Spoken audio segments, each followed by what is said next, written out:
JustinFREAKIN, the formidable voice in the culture.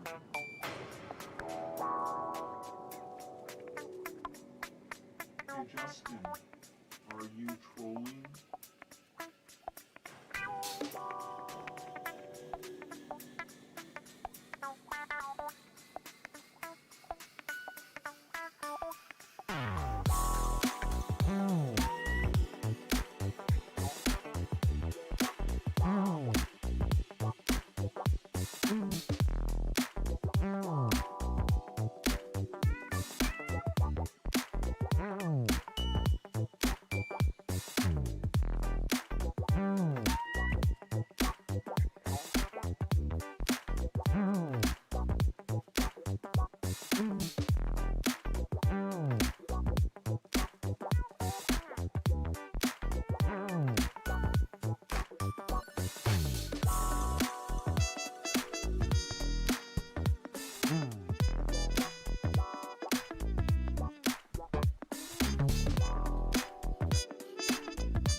Come on, man.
This is the Troll Patrol, live with Justin Freakin.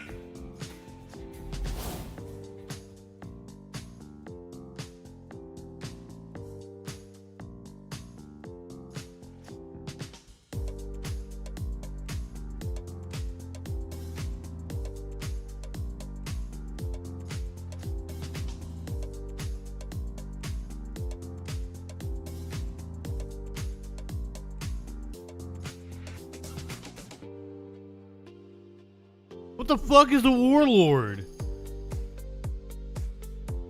Welcome to the Troll Patrol Live. It's a freaking Sunday. What the fuck is that? That's a cat right there. That's a Smokey. That's what that is. That's a Smokey right there.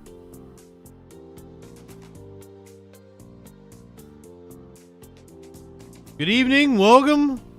I'm not high enough for this shit at all. Like, I'm not high. I'm not high. This is completely sober eyes you got right here. I don't like it. Let's fix it. I just woke up not all that long ago.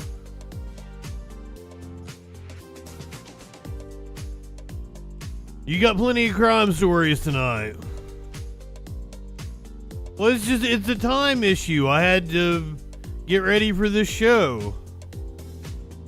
And I figured I would join with you guys. Have a little bud.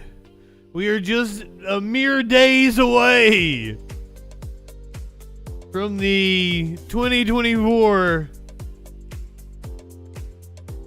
United States presidential debate. The first of two that we're going to get this year. Happening on Thursday night. I would hope you guys aren't sober.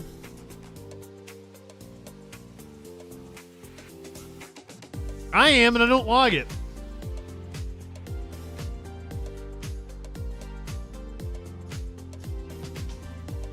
I always go live on Sunday night at 8 p.m. Eastern. This is tradition, as is tradition, Warlord.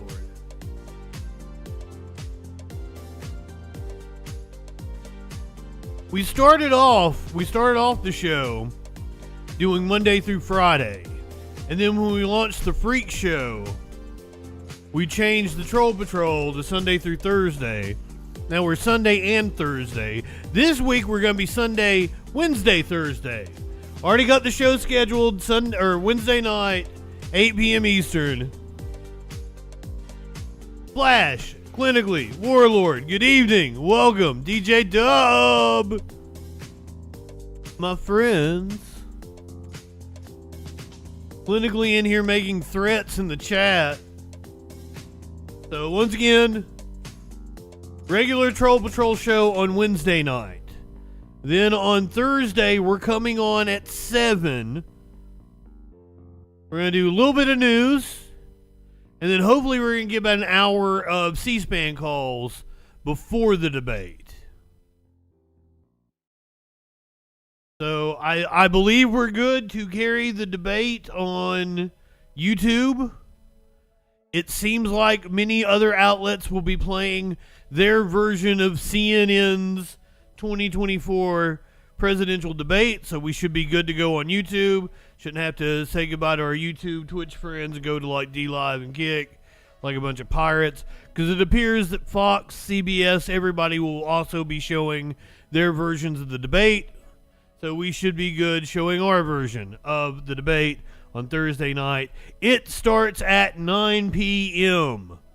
We start at 7. It starts at 9. We'll do about an hour of news. And then hopefully we'll get an hour of C-SPAN calls. Then we'll stick around for C-SPAN calls after. Should be a blast. Thursday, gonna be a hell of a lot of fun.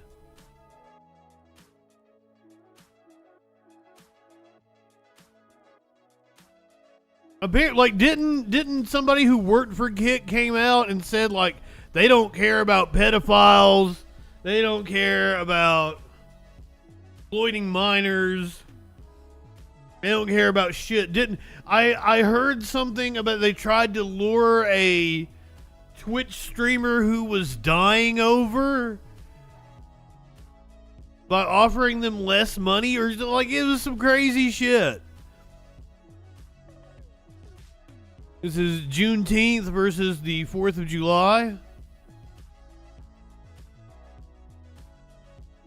Everybody check out that Kendrick concert that dropped. I really enjoyed that.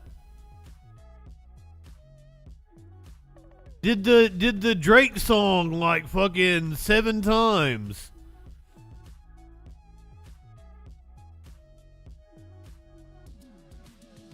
Well, we shouldn't have any worries. We should be able to watch CNN without any interruption on Thursday night for the debate. We're going to preview that debate tonight, plus a lot fucking more. Apparently there's new audio. This comes from a book. They're selling a book, of course.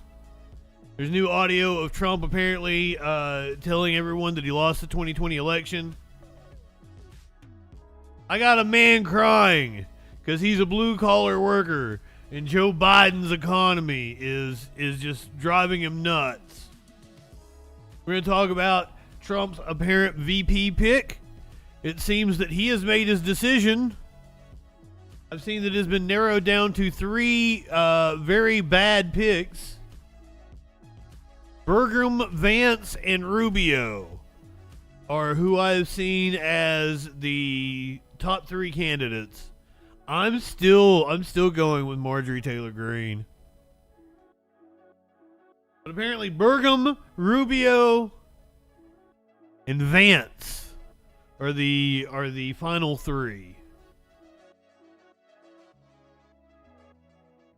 Israeli forces strapped a Palestinian to a Jeep and drove them around in horrifying video. Launching an airstrike that killed dozens earlier today. Saudi Arabia. Hey, Saudi Arabia made 2 different stories tonight. First, we're going to talk about their apparent complicity in 9/11, which I didn't know was a revelation. And we're going to talk about the death toll during the pilgrimage to Mecca. Over 1,300 people died so far. That number keeps ticking up. That's one of the reasons the Olympic team from the United States is going to bring air conditioners with them to France. It's just another day in mass shooting Russia. An attack on a synagogue resulted in 6 cops getting shot. I know you fucks are going to like that. 10 people shot in Columbus, Ohio. 13 injured in a Montgomery, Alabama shooting. A rapper named Julio Fulio killed in a mass shooting taking place in Florida. Death count rises in the Arkansas grocery store mass shooting. We're going to talk about the Indianapolis police video, body cam video being released. A man shot by officers. Cops fired into a car in Cranston. They'd received reports of a shoplifting.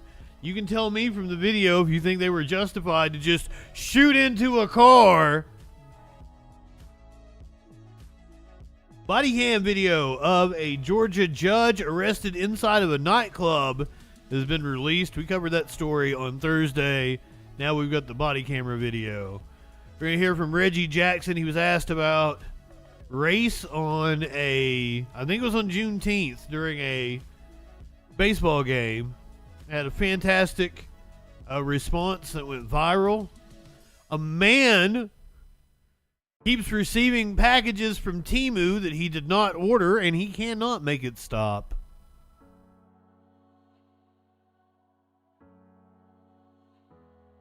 And we're going to hear from a pastor about butt sex, all that, and a lot freaking more tonight on the Troll Patrol Live. Good evening, Venus, Tadpole, Dip.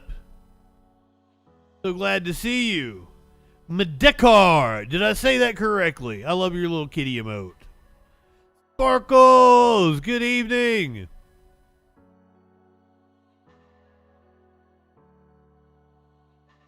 Middle ground pro-Trump GOP versus non-Trump GOPs.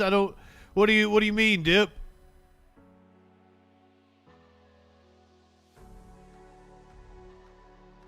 I've got a it's like an hour long like a voter what fucking shit, what do you call it? Like a focus group of voters that Face the Nation released earlier today. It's just an hour like focus group questions on probably independent voters, maybe. I have it saved back. We may watch pieces of it this week. Especially when we get to Thursday, we might have to kill a little time. Let me see how they worded this.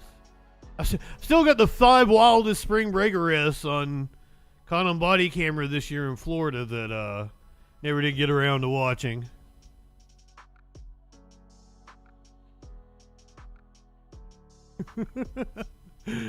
Oh, god damn it. A voter focus group on Face the Nation. So I would like to play it now. We got a lot of news to get to. Did I say my dick is hard? I don't think so. Not at the moment. Have I even hit this yet? I haven't. God damn it. I'm still not high.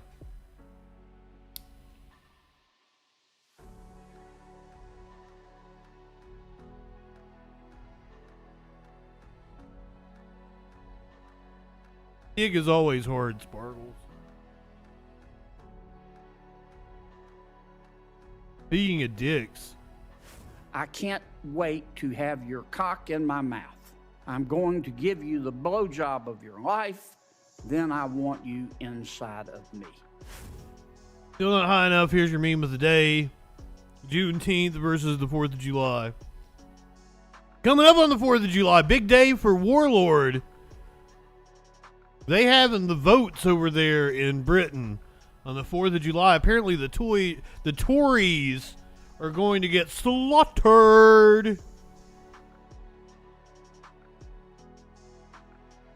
So what better way to celebrate American independence than to see the far right party of Britain get slaughtered? Once again, programming note, we're going to be on Wednesday night this week. Wednesday night. Labor does suck. Labor has been on a purge in the last 5 or 6 years, getting rid of anyone who is even remotely leftist. And it sucks. Big black cock. Warlord is an undercover. I am aware of what Warlord looks like. I do not believe that he has a big black cock.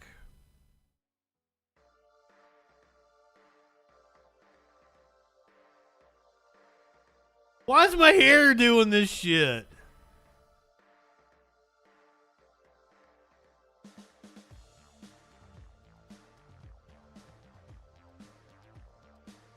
I guess she meant British Broadcasting System. Or corporation, British Broadcasting System. What does fucking the C stand for, Justin? Does system start with a C? British Broadcasting Corporation.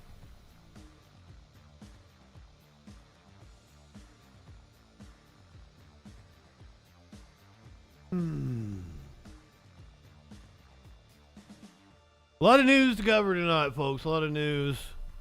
I'm not done getting high, but I think we should go ahead. We should get started with our preview of Thursday night's debate. If you're watching on YouTube, the event is already created because I wanted everybody, when you're done with the stream, it'll take you to the event for the presidential debate that is taking place on Thursday. Purgatoris. Good evening. Let's talk about what is at stake for Biden and Trump in the first debate of 2024. Peter Alexander is in for Kristen Welker this morning as moderator of Meet the Press. Peter, my friend, good morning. So let's talk about what's at stake with this debate. First of all, walk us through how it is going to be different from anything we've seen in recent years, and just really what is riding on this for both the current and the former president. Yeah, Joe, the stakes, as you note, are incredibly high this go-round. 73 million Americans watched the first debate between Donald Trump and Joe Biden back in 2020. It's now been first debate, only debate. There's only one. Only one took place. The second one was canceled because Trump got COVID, and then what would have been the third one ended up being like a, what would you call it? Like a fucking town hall on both sides. Like there was one town hall on one channel and there was one town hall on another channel. We are doing a Wednesday night show since Thursday night will not be a regular show. Wednesday night going to be a news show. Thursday night we might get a little bit of news in. We're going to do C-SPAN calls. And then we're going to do the debate. The debate starts at 9 p.m. Eastern. We're going to come on at 7 o'clock. Little bit of news. Time to get high. Get some C-SPAN calls in. And then we get the debate at 9 p.m. And then we'll do C-SPAN calls after. It's going to be a lot of fun. Be sure to be here Thursday night. Thursday night. I do believe Trump ended up being on the right. And he ends up getting the last word. Now, as I pointed out, the chat, and in normal circumstances, I would agree with the chat. The chat said that it was dumb of Biden. Biden actually won the coin toss and selected to give Trump the last word. Now, I'm just assuming that the Biden campaign is building their entire strategy around, hey, look at this guy, he's a madman. So that kind of makes sense that they would give him the last word. It's just Trump saying something fucking stupid. So, Dougie, good evening. I understand their strategy. I would want the last word if I had won, but I mean, do you really want Biden slipping up and saying something stupid, or would you like Trump slipping up and saying something stupid? If the last thing people are going to remember that debate is one of them saying something stupid, I guess you'd prefer for it to be Trump, right? 1,300 days since either of these men were on a debate stage. You'll remember that Donald Trump didn't show up for the Republican primaries here. And you remember that first debate last time around where there were all the interruptions. I think Americans are still haunted by it. That's when Joe Biden said, "Will you shut up, man?" Well, the intention is to avoid a situation like that this go around. The biggest changes are no studio audience is going to be in the room when this takes place on Thursday night. And separately, they're going to be employing a mute button, which means when it is not a candidate's turn to speak, their microphone is going to be off. Does that have a real impact? Does it allow for a more sort of productive back and forth between these two? Does it force Donald Trump perhaps to be a bit more disciplined, as some of his allies have encouraged him to be right now? We're going to be watching that. And for Joe Biden, there's also a real challenge as well. He was speaking at the State of the Union, had a teleprompter, was all set up for that. This time, the president needs to sort of think quickly on his feet. And I think that's the real challenge for each of these sides right now. They're both casting the other in a negative light. Joe Biden and his allies saying that Donald Trump is an unhinged felon. Donald Trump's team looking at Joe Biden saying that he is not physically or mentally fit to serve another 4 years. There is still a sliver of Americans who are undecided, really haven't even engaged in this race just yet. And the Biden folks hope that this shakes things up and does sort of change what has been a largely static race for the past many months. Joe? I don't get how you can be undecided. I just don't get it. You know, we talked about a mute button last time. I'm intrigued to see how it's actually going to work this time. Peter, thank you so much. And we'll be watching Meet the Press this morning when Peter is joined by South Dakota's Republican Governor Kristi Noem, as well as... We're going to talk about Noem here in just a second, but first, Trump feels that he will be debating 3-on-1. That there are two moderators. There's going to be Jake Tapper and Dana Bash. And Trump feels that both Bash and Tapper will be on Joe Biden's side. He'd pull it off. It's no wonder Joe Biden and his thugs are so desperate to stop us. They know that we are the only ones who can stop them, and they know that. All of their persecutions and prosecutions is happening because I'm running for president and leading very big in the polls, including... He's leading bigly. State. Now... Do you remember in 2016 we won, and then we did much better here in 2020, but lots of things happened. And then in the end we won, but by that time it was a little late. But in 2016 we won, and I got a poll from ABC Washington Post, Washington Post is down 50% in readers, which is a good thing because people don't like fake news. And ABC, they have... Holiday! I call him Slopadopoulos. George Stopadopoulos. I said, George, I've had you up to here. You got to start telling the truth. He called him Slopadopoulos and then called him Slopadon. What? And ABC, you know, they have George Stopalopoulos. I call him Slopadopoulos. George Stopalopoulos. Okay, that Slopadopoulos is good, but the other two times he tried to say it, he did not say Slopadopoulos. I like Slopadopoulos, and I might start using it. In readers, which is a good thing because people don't like fake news. And ABC, you know, they have George Stopalopoulos. Orange dude. Slopadopoulos. George Stopalopoulos. I said, George, I've had you up to here. You got to start telling the truth.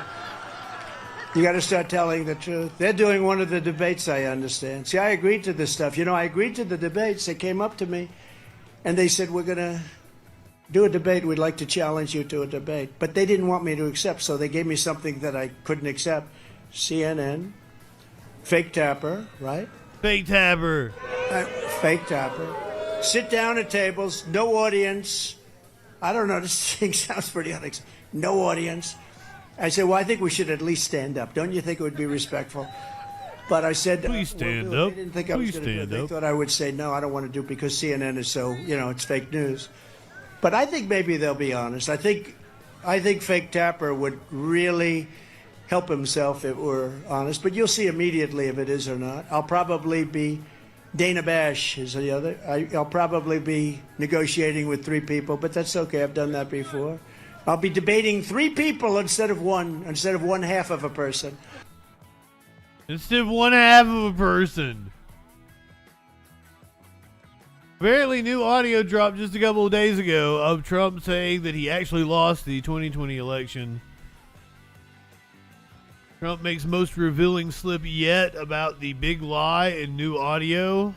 Today, in a brand new tape, never heard before, we're hearing that private admission in the ex-president's own words, on tape.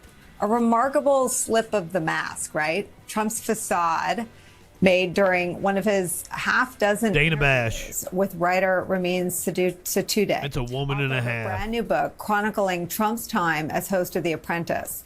We spoke with Ramin on this program yesterday. He told us about this moment. Here is that never-before-heard exchange that came up when Trump was talking about former Fox News commentator Geraldo Rivera. Listen.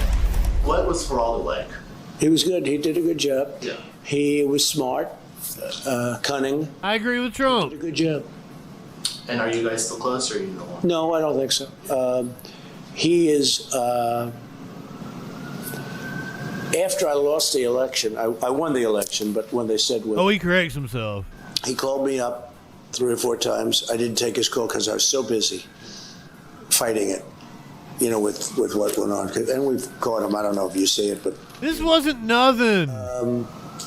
But he called me up 3 or 4 times. And finally I had a little time. I called him back. And he went on Fox and he started talking about the president called me. I didn't call him. I returned his phone call. And he started talking personally about how I was feeling, how I was doing, and I said, that's really a betrayal. I didn't talk about how I was feeling. It was a phone call that lasted very quickly. Just, hey, how you doing, Geraldo? How's it going? Hi, Geraldo. He's not my psychiatrist. Right. But he made it sound like it was such a big deal. It was a nothing. All I did was return his call. But he said, the president called me, like I'm reaching out to him. And I haven't spoken to him since. Oh, man, Geraldo was going for clout on the TV. Really? Shocking. I'm sorry I played that. That was such nothing. Because he immediately corrected himself. He was like, no, I won the election. He was asked by reporters yesterday if he feels that his convictions will hurt him in the election. Who did it? The starving artist. The starving artist is better than the artists that aren't starving. Look at this. Hey, John Monday! No, he's good. I see artists that get paid a lot of money like Hunter. You think That's a good one. I don't think so. What do you think? TikTok? This man's with TikTok. We love TikTok. I'm going to save TikTok. Wait, he's going to save TikTok? You know why? because he has no idea. He has no idea what the hell he's doing. Hold on, I'm going to sign this for your friend. That's a beauty. Are you concerned about the sentencing at all? The who? The sentencing. No, I'm not concerned. I did nothing wrong. They said that the person who painted that was a starving artist. And Trump said, I know a lot of artists that make a lot of money, like Hunter, that aren't as good. Ooh, that's a good joke. I gotta give it to him. I'm pretty sure that we have audio of him talking about how shitty TikTok is. But he is running on canceling the ban. The Clintons for jail. Obama for jail. Look at that. So now we made it valuable. Look at that signature. Give it to his. Orange dude, I don't know what you're talking about. Donnie, can I get a picture?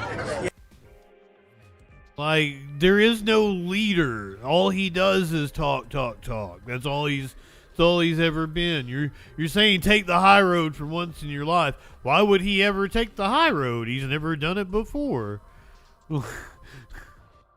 like you're wanting something from him that is genuinely not Trump. I don't get it. But if you're a Trump supporter, perhaps you're ready to fight. You're going to take it to him. Because,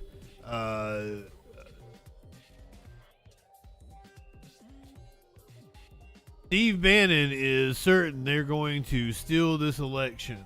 And he needs you to fight for him. If they steal this election and they fully intend to steal it, we're going to steal it. Ends. Are you prepared to fight? Are you prepared to give it all? Are you prepared to leave it all on the battlefield? Ladies and gentlemen, it's very simple. Victory or death. So that's the kind of propaganda these assholes are pumping into idiots. And it causes them to go to their trucks and film stupid TikToks like this. I don't know what to say about this. I don't know how any of you guys are going. I know you gotta be at the same level of mental health as me. Every day it's something new. Between the fucking news and the fucking stupid Biden and stupid Trump. And this country's fucked. Every day we're spending more and more money. None of us are getting ahead. The rich people are the ones that are fucking getting ahead. I'm tired of struggling. I've done everything I can. I'm trying to be a good man. I take care of my daughter. I take care of my wife. The best I can. I can't keep going. Every day it's something new. They took her jibs. Quesadilla. Curiouser. As if you're not trying to spend money, you have to. Fucking everything's expensive. Now you start talking to this dude and kind of, giving him the labor theory of value or some shit. And he's going to tell you, that sounds like communism. I own a painting company. I still can't fucking make it. I'm fucking trying, man. Some dude that went viral crying about Joe Biden's America. I can't look at my daughter and my wife and know I'm failing.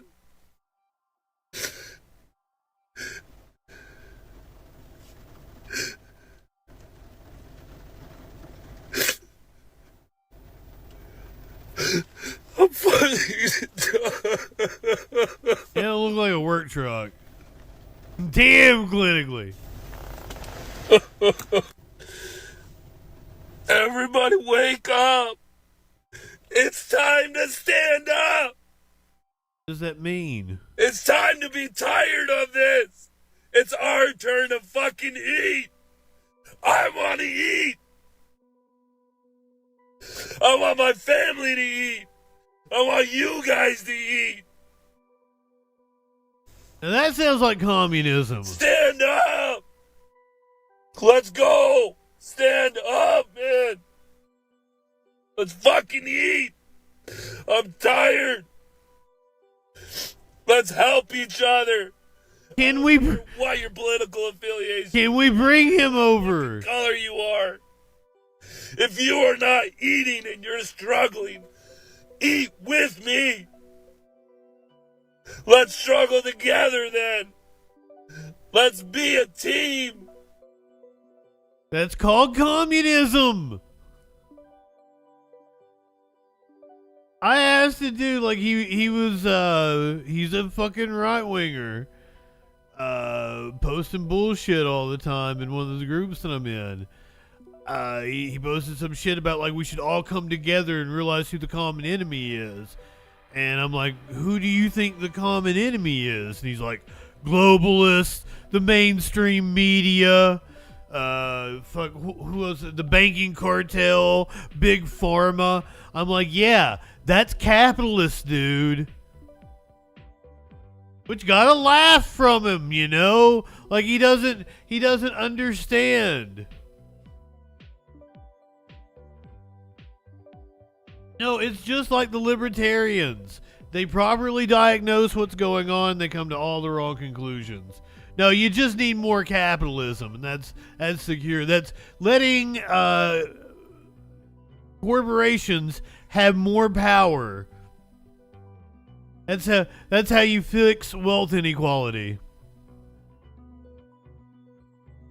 Fox News says that Trump's strategy in blue states has the Democrats worried. There's no hope with this guy Biden. He's the worst president we've ever had. No hope. There's no hope. And I say it all the time now. I started like a week ago. I didn't even realize it. I'm saying the people need hope. I go out, I see the greatest people. So Jason Society, good evening. And it's a welcome in. It's incredible. They want Raiders. They want to have a future. Listen to the people. Donald Trump rallying thousands of supporters in deep blue. We've got no hope. Push to win the crucial swing state. Fox News contributor Byron York joins us now. Byron, good morning to you. So this is good morning, Will. Clearly a strategy that's played out on numerous occasions now, whether or not it's the Bronx or sacrificial MILF. It's sacrificial MILF. MILF. Welcome in. What a name. Sextillion Overlord, welcome in. Sappy Wonder, good evening, everyone. Welcome. I'm JustinFREAKIN. This is the Troll Patrol. We find out what that news be doing. We're starting off tonight previewing the debate that's coming up on Thursday night. We've got all kinds of crime stories. Yeah. Hell yeah! Thank you for being a freaking follower. You guys rock. Welcome in. Pull up a chair. Let's get a little high. We find out what that news be doing. I would have to think more than the gratification of Donald Trump's ego. There's a strategy here to peel off some voters that they consider to be important come November. There is. You're right. South Bronx, when Trump was still actually on trial and confined to that area. Then you just saw Philadelphia. He also went to Detroit. And I think there's a few reasons why he's doing it. One, it kind of rattles Joe Biden. Oh, fuck. And perhaps suggests to Joe Biden that you're going to have to work hard in some areas that you 10 minutes on the clock. Had it made. And the other thing is, certainly in the case of Philadelphia and Detroit, Trump is very much trying to win Pennsylvania and Michigan. And those are popular vote contests. And if he can get more votes... Waste of resources, I believe. But he only needs to peel off a couple percentage points. In the Philadelphia area, they can add to the votes that he would get in western Pennsylvania. That's really, really important. Last the national popular vote, which Trump lost in 2016 and 2020. Getting closer this time would be better. Yeah, be better, I guess, for Biden spending money in North Carolina presidency on the national popular vote. But your point in Pennsylvania and Michigan is interesting. Those are popular vote states. So Donald Trump goes into Detroit or Philadelphia, carves off, let's say, some, I don't know, you tell me what would be a significant percentage of black vote, helps him win, Philadelphia helps him win Pennsylvania, helps him win Michigan.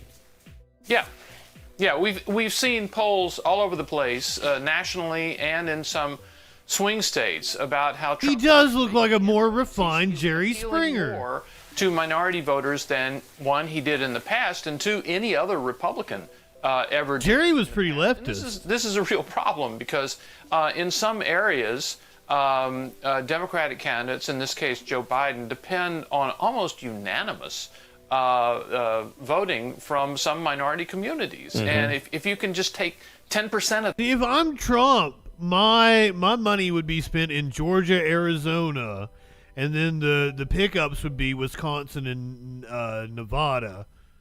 That's what he needs to win. Those are the closest states. That's where I would be spending my money if I was a campaign strategist for Trump. Jerry, rest in peace. Jerry Springer died a few years ago. That, or 15% of that, they're in trouble. And I think that's what Trump is trying to do.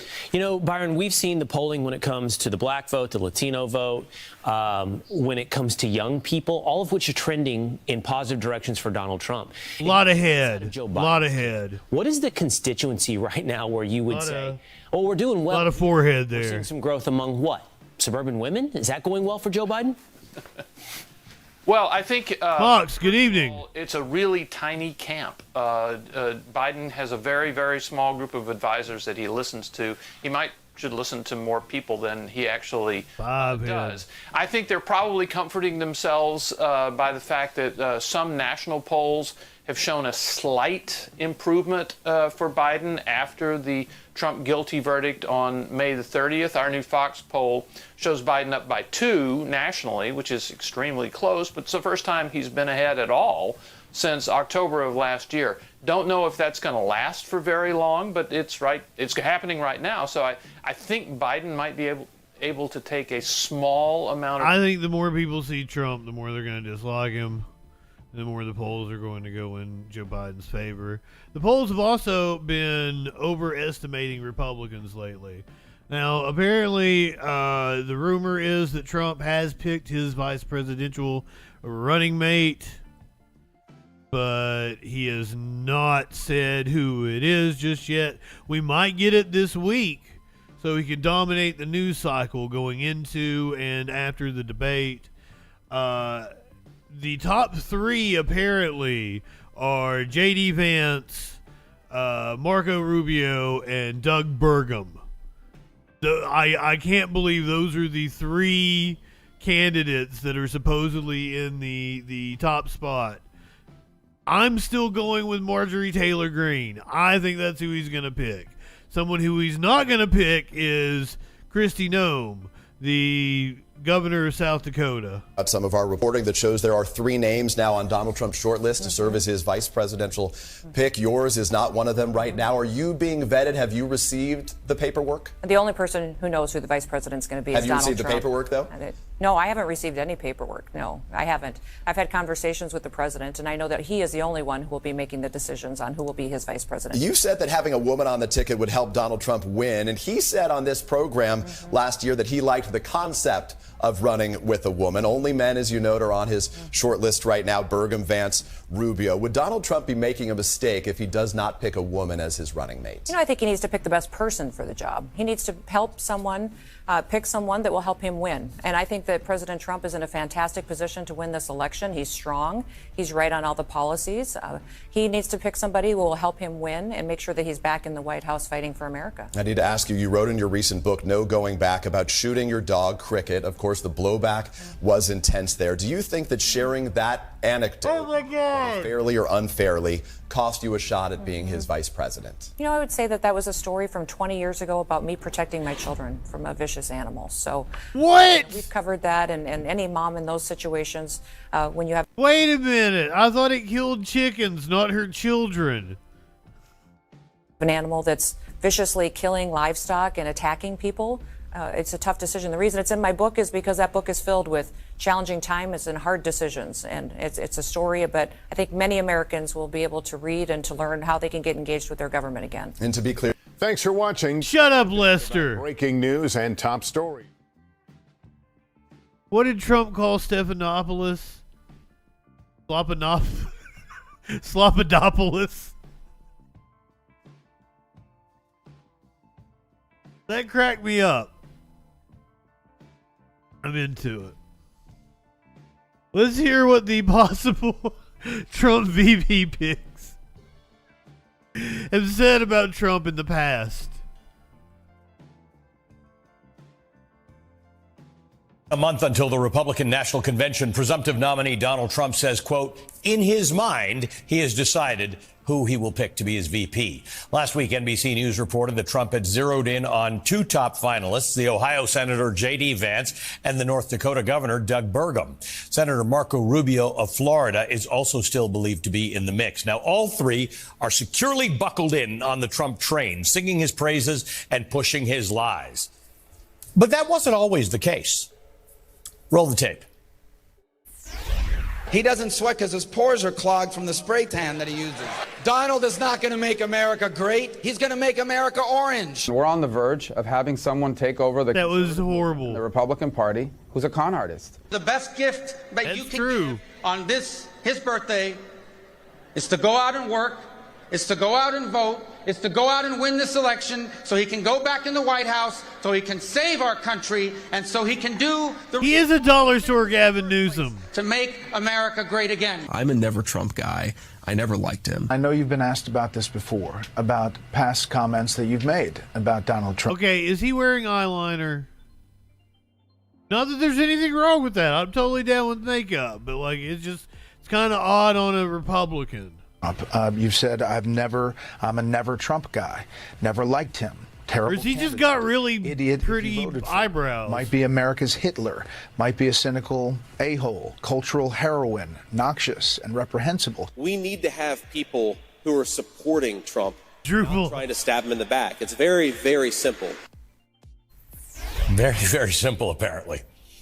Doug Burgum, by the way, has remained pretty consistently in general keeping any harsh critiques of Trump to himself, even when actively running against him in the Republican primary. And as soon as he pulled out of the presidential contest, Burgum transformed into a Trump campaign surrogate, touring the country on Trump's behalf and showing Trump support at his trial. It's no wonder he's reported to be the favorite in the Veep stakes. And the favorite! So far haven't made the VP shortlist. Flip-flops come in their size, too.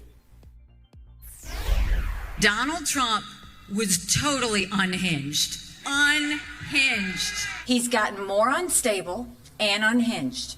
He spends more time in courtrooms than he does on the campaign trail. If he wanted to win, Nikki Haley is the pick. But like his ego would never let him pick Nikki Haley. Oh, did we get another raid? Or are you just like acknowledging the raid from earlier? I don't know what's going on. I'm a little high. Love everybody. Refuses to debate. He's completely distracted. Biden has been hell yeah. Catastrophe. So I will be voting for Trump. He garnered 10-15% of the vote. The unhinged to endorsement pipeline is unfailing, it appears. That is enough to sink Trump. If all 10-15% of those people vote for Joe Biden, which is a good possibility, that sinks Trump's campaign.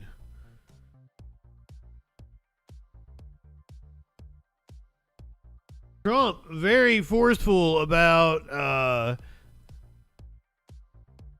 Israel.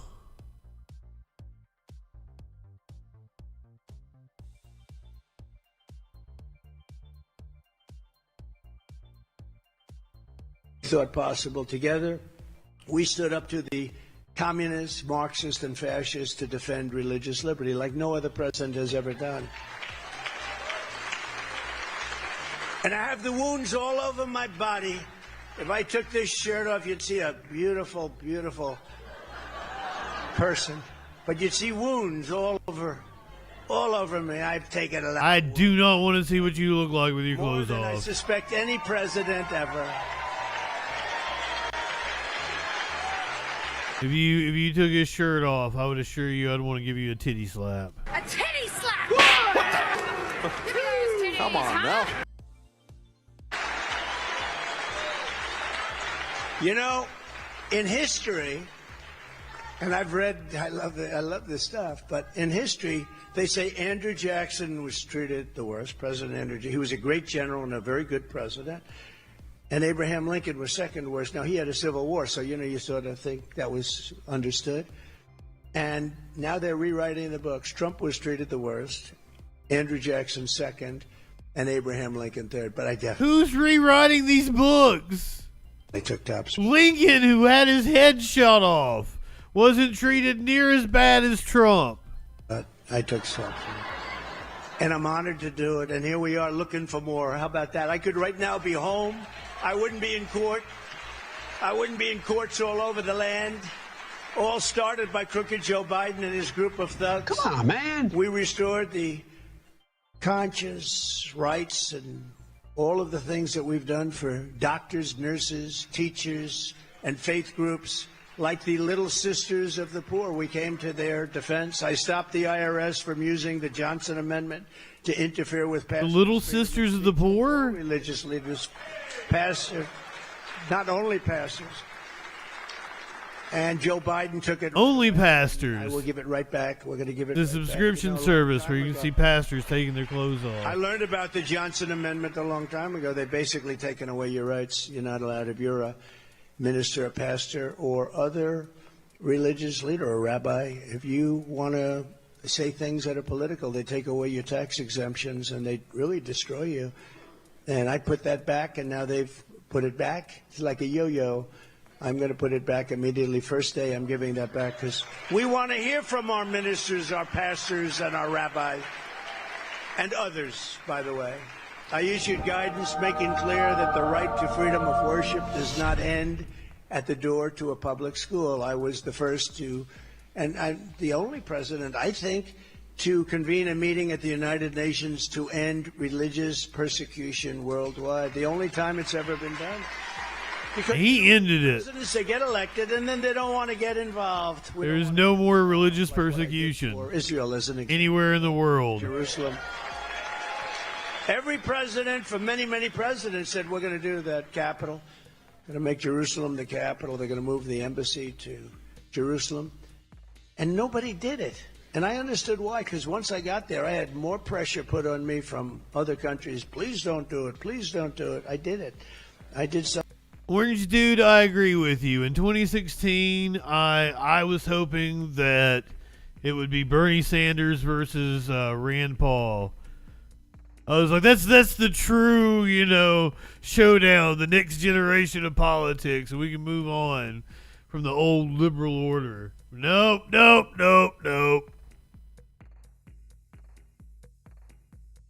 Trump bragging about the recognition of Jerusalem as the capital of Israel, which is one of the things that emboldened Israel to commit the atrocities it's currently committing.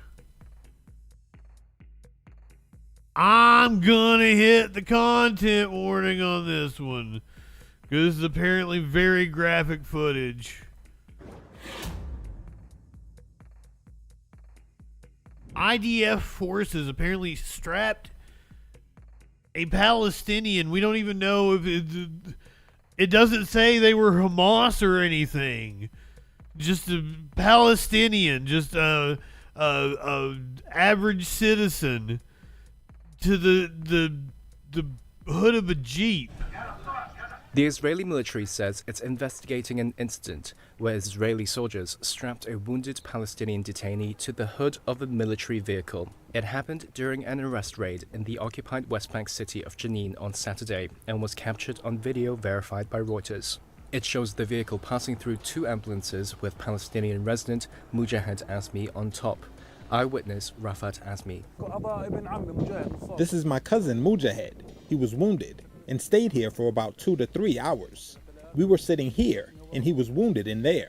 They put him on the hood of the Jeep and then we were told that they handed him over to the governmental hospital. The Israeli military in a state. I want to point out that it's incredibly hot right now. The hood of a Jeep would be fucking hot enough to cook an egg. Said Israeli forces were fired at and exchanged fire, wounding a suspect and apprehending him. According to the statement, the soldiers then violated military protocol when the suspect, quote, was taken by the forces while tied on top of a vehicle. The Israeli military said conduct of the forces in the video of the incident does not conform to the values of the Israeli military. It added the individual was transferred to medics for treatment. Violence in the West Bank, already on the rise before the Israel-Hamas war in Gaza, has escalated since then, with frequent army raids on militant groups, rampages by Jewish settlers in Palestine, Minty, good evening. Deadly Palestinian street attacks. It is absolutely disgusting. And I thought we'd reach some sort of... It wasn't a ceasefire, but it was a humanitarian pause, at least for part of the day. However, they continue to just decimate the population. Dozens more killed in Israeli airstrikes earlier today. Say at least 39 people were killed by Israeli airstrikes yesterday across northern Gaza. Yesterday. 4 separate neighborhoods in Gaza City, where Israel says it was targeting Hamas terrorist infrastructure. Bradley Backburn has the latest. The frantic moments after the strike in the Al-Shati refugee camp show buildings blown to rubble and the desperate search for survivors. Gaza's Civil Defense Agency says dozens were killed and more wounded or missing in what's described as a residential complex. Israel's military said its fighter jets struck 2 Hamas military sites. To the south, in Rafah, where Israel's ground invasion continues, the International Red Cross said 22 people were killed and 45 wounded after the shelling of a tent camp near a field hospital. The Israeli military said the incident is under review, but the Associated Press reports the camp may have been outside an Israeli designated safe zone. Mox, I don't even see how they're done. I don't think they are finished with the ethnic cleansing until all the Palestinians are dead. That seems to be their final solution. Meanwhile, the Israeli military is intensifying attacks on Hezbollah targets in southern Lebanon.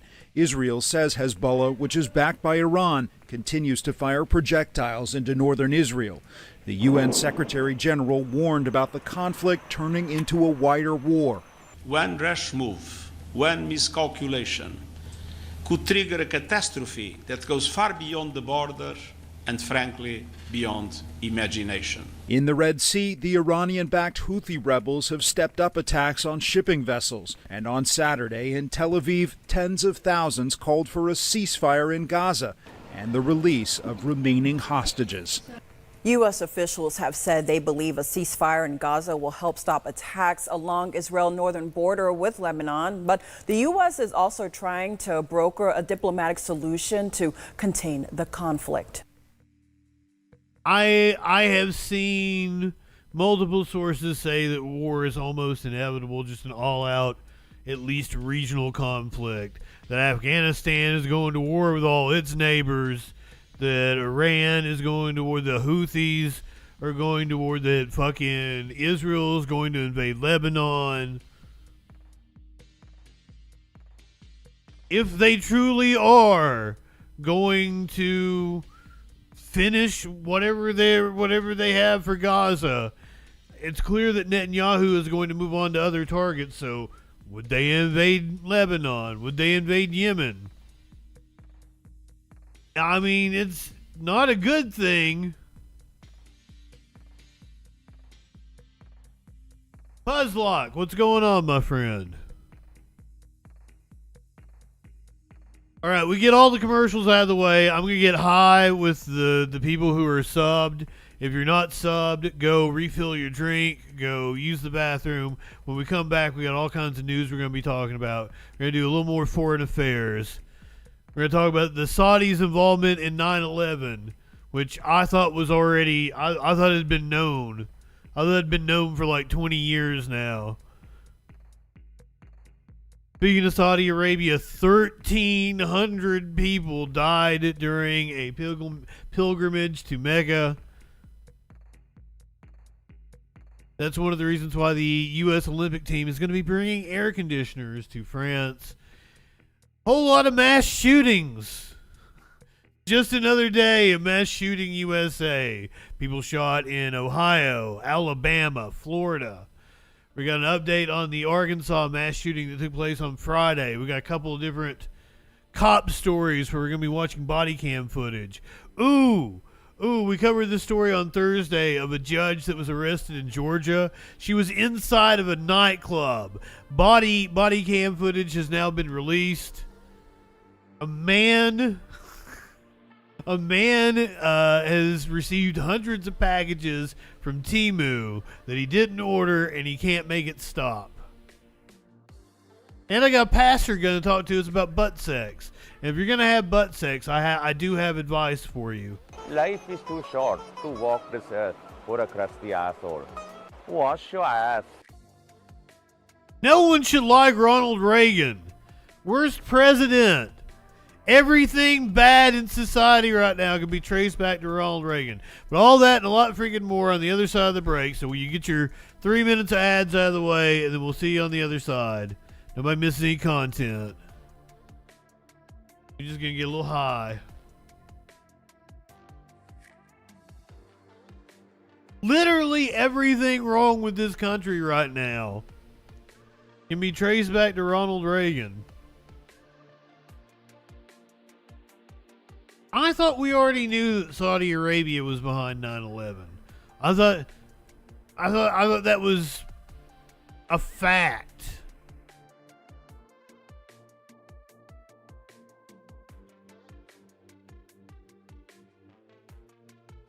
Wait a minute. The U.S.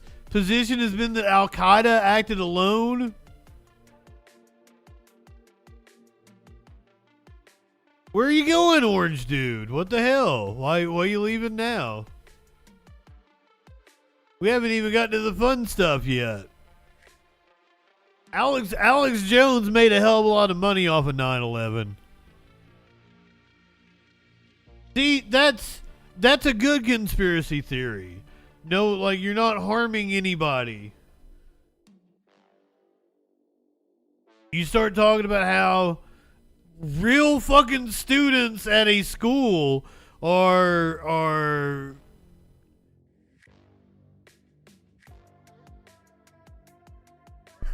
oh, it says Oregon dude. I'm sorry. My apologies. If you're new here, so you're not aware that I fuck everybody's name up constantly. Like, I fuck reporters' names up. I fuck the names of people I'm talking about. It's something I do.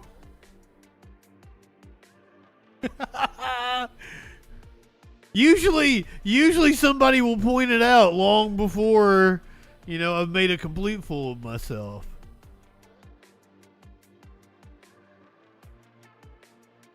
Your name is fucking cool.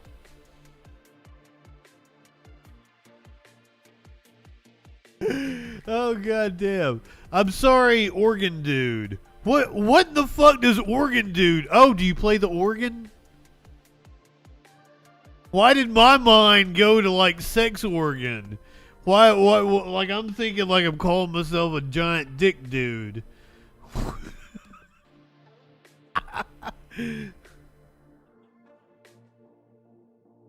I'm sorry. You play an organ, right? The skin organ. Ha ha! Transport organs.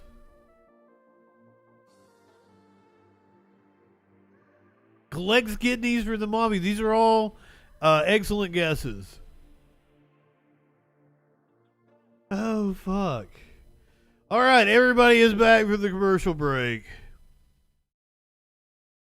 I was under the impression that we were aware that Saudi Arabia did 9/11. Like, they totally did 9/11, right? Like, I thought this was common knowledge, but apparently the U.S. position, according to CBS News, is that Al-Qaeda acted alone on September 11th. But I thought We had a 9/11 commission report, and I thought it said Saudi Arabia did it. Like, I'm not understanding this. CBS News exclusive. The unnerving video outside the U.S. Capitol, filmed 2 years before the 9/11 attacks. Good evening, I'm Nora O'Donnell, and thank you for being with us. 2 decades ago, the 9/11 Commission found that Al-Qaeda acted alone. But victims' families say that is not true, pointing to this video and other evidence as proof. They are suing Saudi Arabia, claiming its government provided crucial assistance to the hijackers and planners behind the September 11th attacks that killed nearly 3,000 people. 60 Minutes correspondent Cecilia Vega reports. A voice on the video says in Arabic, "I am transmitting these scenes to you from the heart of the American capital, Washington." This video, unsealed in federal court this week and obtained by 60 Minutes, was recorded in the summer of 1999. The man behind the camera is of Khalid Sheikh Mohammed's so-called planes operation. In the days after 9/11, British police discovered the video during a raid on Bayoumy's UK apartment. They also seized Bayoumy's handwritten address book that the lawyers for the 9/11 families say was filled with phone numbers of numerous senior Saudi officials who were in the government at the time. And when Bayoumi filmed the Washington video, he was often with 2 Saudi diplomats who the FBI says had ties to Al-Qaeda, a finding the Saudi government disputes. Well, it is another very large brick in a massive wall of evidence that at this point indicates the Saudi government was complicit in the 9/11 attacks. Ken Williams is a retired FBI agent who This is taking investigation in Phoenix. 3 years? Hijackers attended flight school. He's also a consultant on the case filed by the 9/11 families. In terms of all the revelations that have come out as part of this 9/11 lawsuit, where does this video rank? I think it ranks right at the top of the pile. The government of Saudi Arabia says, nothing to see here, this is a tourist video. This is a guy out looking at the sights in Washington, D.C. I would vehemently disagree with that. This is not a tourist video. The British police are believed to have turned over the video to the FBI shortly after 9/11, which raises the question, why, after more than 20 years, is it just now surfacing? Did somebody really mess this up? This seems like a really big thing to just being made public. If that was missed, then shame on us for missing it. If it wasn't missed, then I would have to ask the question, what was done with it? That was Cecilia Vega reporting, and CBS News reached out to the FBI, which says it will not comment about ongoing litigation. Both the Saudi government and Omar al-Bayoumi deny any involvement in 9/11, and lawyers for the government have filed a motion to dismiss the case. Oral arguments are scheduled for our government. Summer.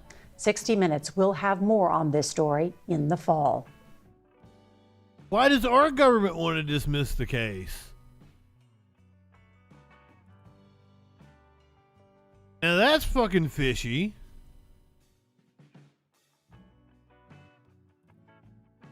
If I heard that correctly.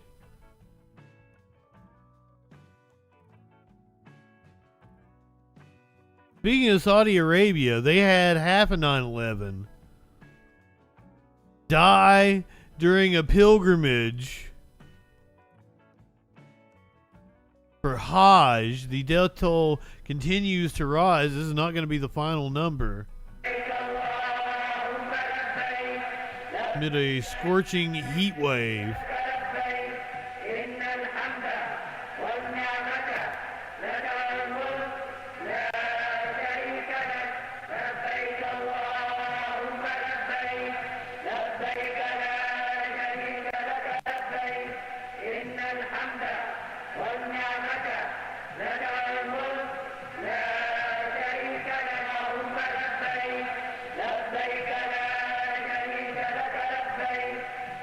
Did I still not get it right, though?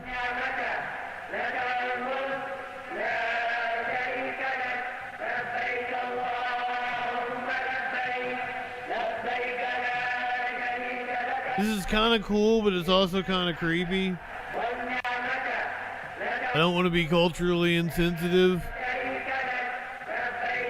I think all religion is creepy. Not really into it.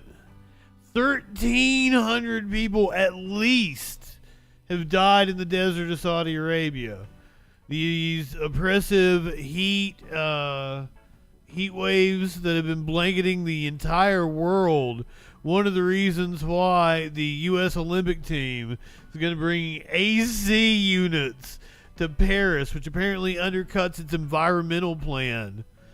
The U.S. Olympic team plans to supply air conditioners for their athletes at the Paris Games, contrasting with the organizers' carbon emission reduction efforts. Why is Team USA bringing air conditioners? The U.S. Olympic and Paralympic CEO Sarah Hirshland emphasized the importance of consistency and predictability for Team USA's performance. As you can imagine, this is a period of time in which consistency and predictability is critical for Team USA's performance. In our conversations with athletes, this was a very high priority and something that the athletes felt was critical component in their performance capability. According to the Washington Post, Germany, Australia, Italy, Canada, and Britain are also planning to bring air conditioners to France. So it's not just the USA. Olympic organizers have designed a system of cooling pipes beneath the floors to cool rooms in the athletes' village, which will house over 15,000 Olympians and sports officials. With the help of fans, the goal is to maintain room temperatures between 23 and 26 degrees Celsius at 73 and 79 degrees Fahrenheit. I want the Paris Games to be exemplary from an environmental point of view, Paris Mayor Anne Hidalgo stated regarding the plans. The unveiling of the Olympic rings on the Esplanada of Trocadero from the Eiffel Tower after the official announcement of the attribution of the Olympic Games 2024. What the fuck does all that mean? Okay, that was in 2017. So that picture was taken.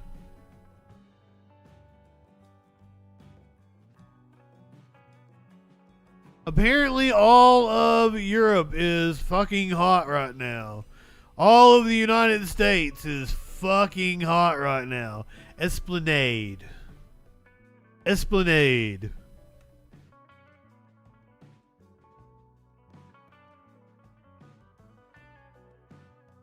I'm just a poor boy from Appalachia. I do my best. I fuck a lot of names up. Ooh, let me do it again. Let me fuck some names up. We're going to Russia now, where the deadly attacks on Dagestan synagogues and churches. We actually have video of the attacks. Should probably hit the content warning.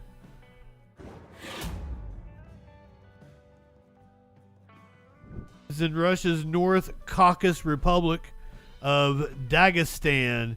Has left many people dead. This is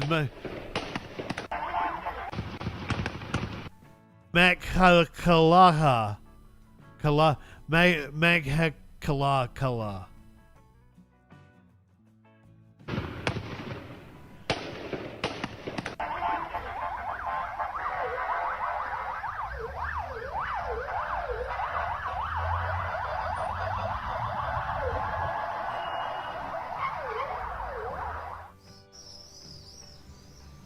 Mass shooting. 6 police were shot. These are Russian police.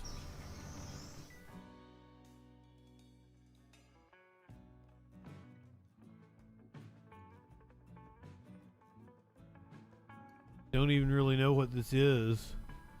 Something was set on fire. Attacks on police officers, churches, and synagogues in Russia's North Caucasus Republic of Dagestan have left many people dead. Gunmen targeted the cities of Derbent and Makhalaka on the Orthodox festival of Pentecost. The dead include at least 7 police officers, dead, a priest, and a security guard. 6 of the attackers are dead, and police are hunting for others.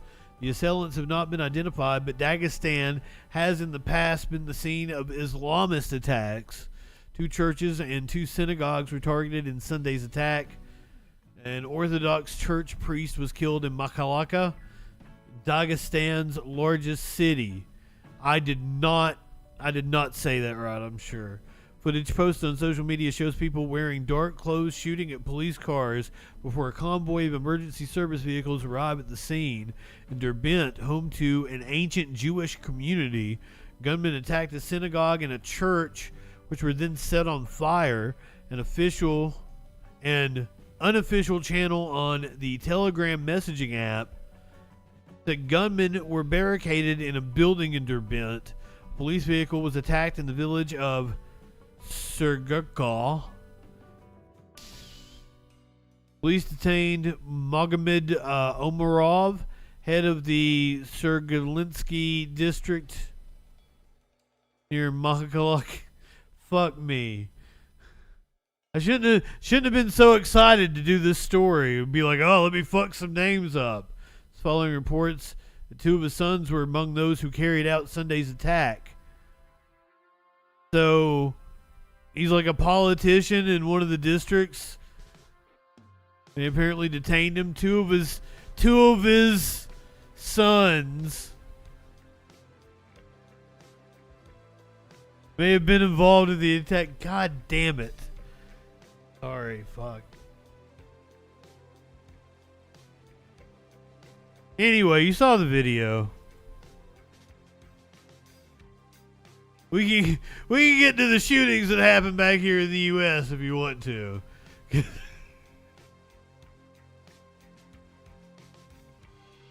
I couldn't find a more current video as of the time of the show. I'll see if I can get us an update. This is just another day.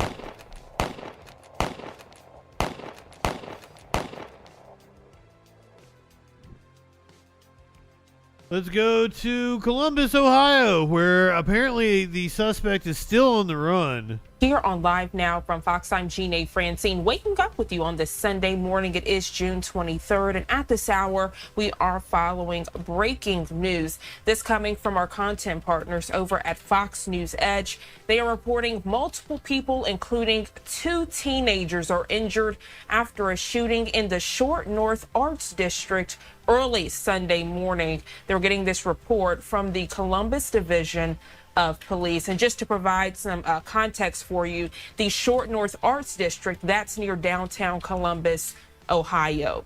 The Columbus Police Sergeant Joe Albert saying officers received calls just before 2:30 Sunday morning about a shooting in the 1100 block of North High Street. That's between Standard Hall and Michael's Goody Boy. There were also Goody Boy special duty in the area who heard several gunshots. Officers saying they found 6 people along North High Street who were shot. Most were taken to different hospitals by medics, while at least one of them was taken by a police cruiser.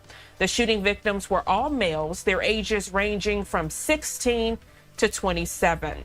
We're told 2 of the males who were shot were juveniles. Now, police saying a man was listed in critical condition. The other shooting victims all described as stable. This is an ever-developing situation. Joining us live this morning. So as of like 43 minutes ago, the local newspaper says that they are still searching for the gunman. He was apparently seen fleeing the scene.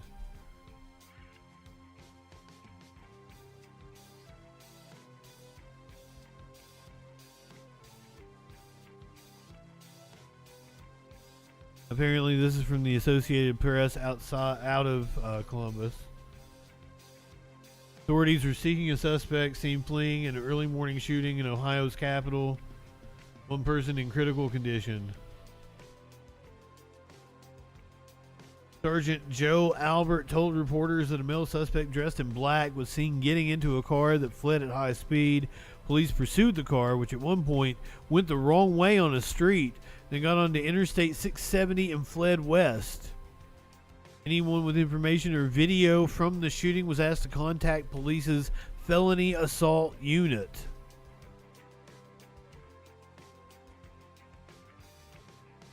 So that is the latest, posted at 8:34 Eastern Time, about 40 minutes ago. The latest update I can find. Because it's just another day. Let's go down to Alabama. That shooting took place in Ohio's capital. This one took place in Alabama's capital. A hail of gunfire erupted in a crowd of about 1,000 people early on Sunday morning. What authorities described as an unpermitted street party in Montgomery, Alabama's North Pass neighborhood. What was over, hundreds of rounds had been fired. At least 9 people were shot. At least 4 others were injured in the chaos.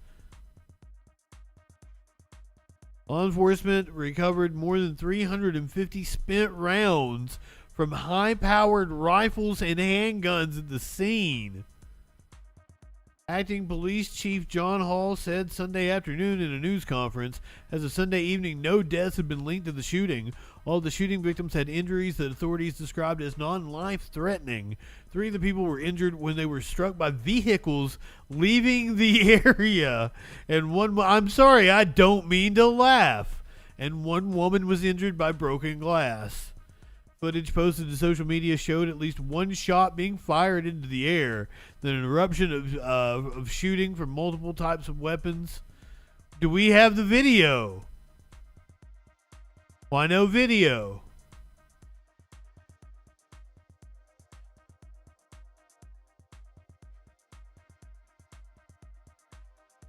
Rapid semi-automatic gunfire can be heard, and several strings of apparent automatic gunfire can be heard.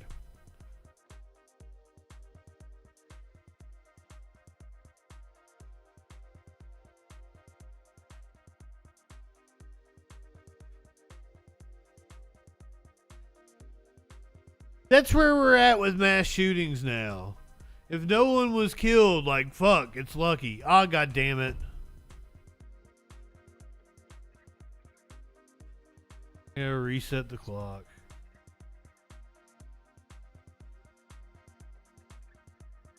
That's where we're at. That's where we're at. A mass shooting. I hope you're not a fan of rapper Julio Fulio. Because I hate to be the one to break it to you. God, I'm horrible.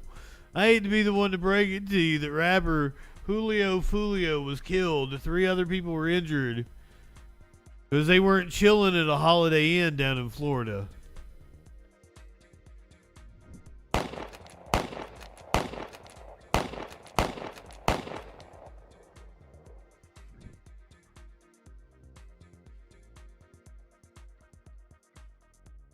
Florida rapper Julio Fulio was killed early Sunday.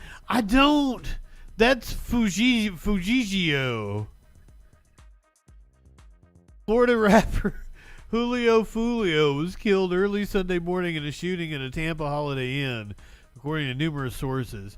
Tampa police said the shooting why am I laughing? I'm sorry. Took place around 4:40 a.m. in the parking lot of the Holiday Inn.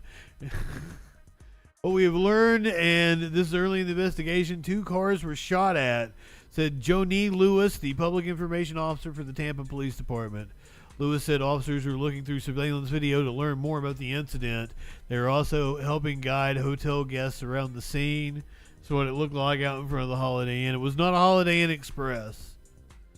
Do they even have those anymore? Charles Jones is the legal name of Julio Fulio. While police have not explicitly confirmed the connection, the 26-year-old rapper's girlfriend, Blanco Manny, posted the news of his death on Instagram, which is now private. She said he died after celebrating his birthday in Tampa, posting a photo of him from that night. The rapper's Instagram story showed that he was celebrating his birthday with a pool party at a Tampa Airbnb before police made him relocate. News 4 Jax also confirmed Jones's death with information from his attorney, Louis Fusco. Previous news reports say Jones was injured in shootings in 2020 and 2023. So, rest in peace, rapper Julio Fulio.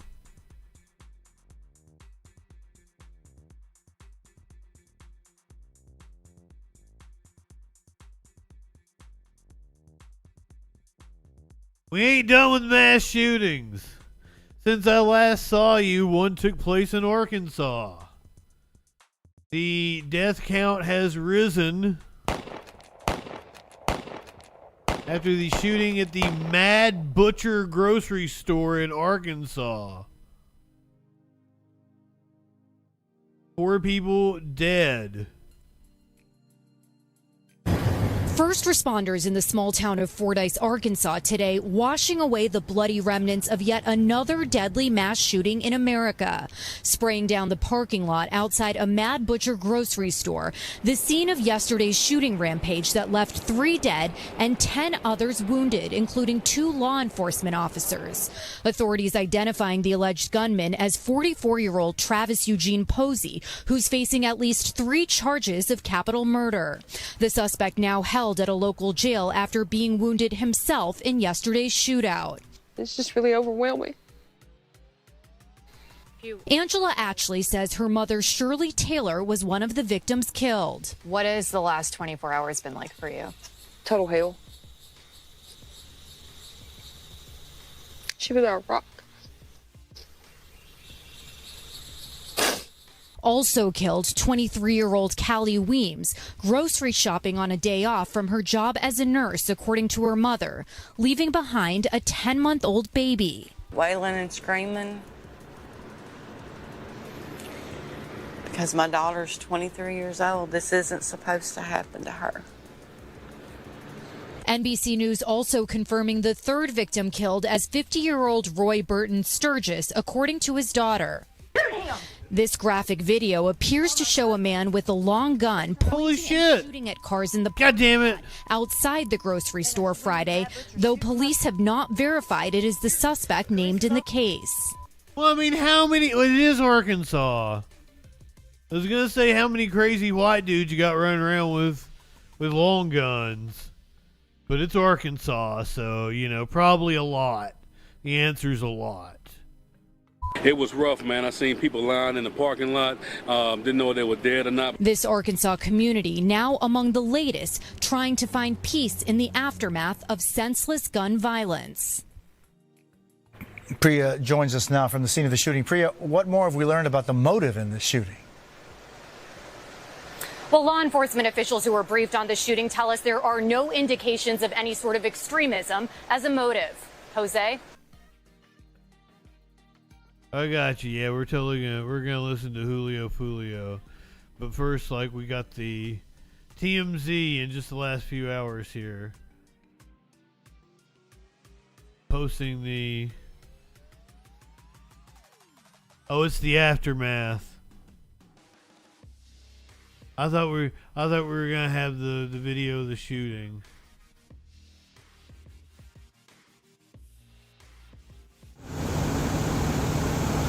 Video on the scene.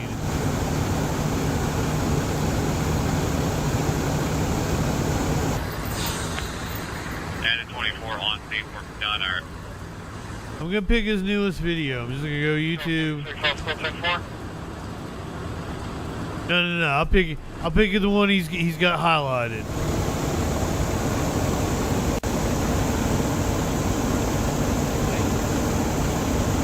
What he's got is his trailer video. Most Holiday Inns are nice. I haven't really stayed at a bad Holiday Inn. They're the more upscale of the chain.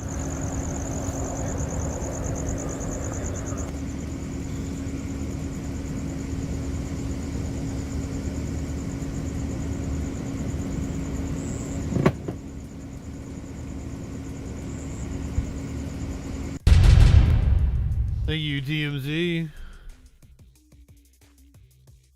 This is his featured video on his YouTube. You know this priorities.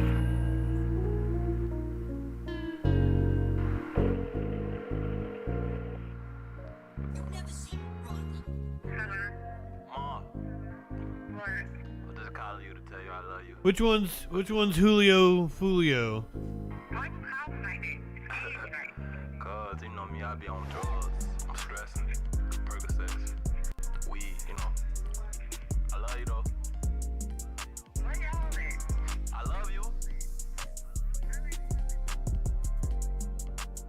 You know your son, the soul survivor, talking alcohol. You don't gotta be scared. He's the one with the long dreads.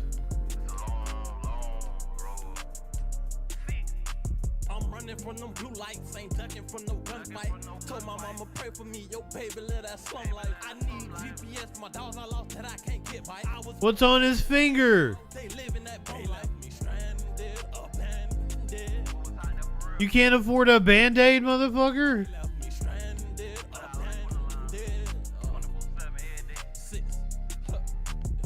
Jumped in the water with no heart, swimming with them sharks. Yeah, this was posted about a year ago. The robberies, the home invasion, stealing cars. Coach that told me I'm a star. Trady told me I'm a star. Dot told me I'm a star. Treacherous, we thugging hard. I ain't gon' see him till I'm 40. They need to free to know. He ain't bad. He's really bad at lip syncing in this video.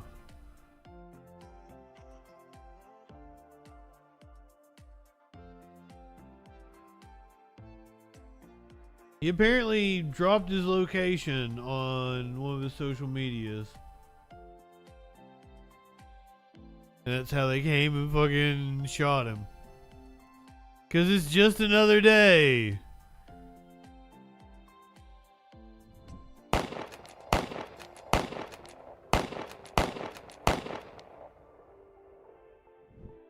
Really seems like the mass shootings have picked up in this country.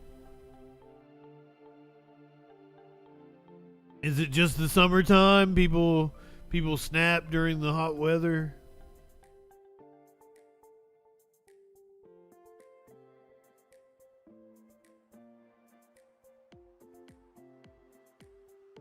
Did I say that? Do I need to reset the clock?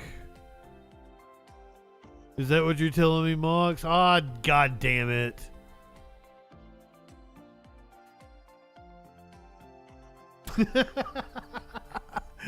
Oh god, that's so good.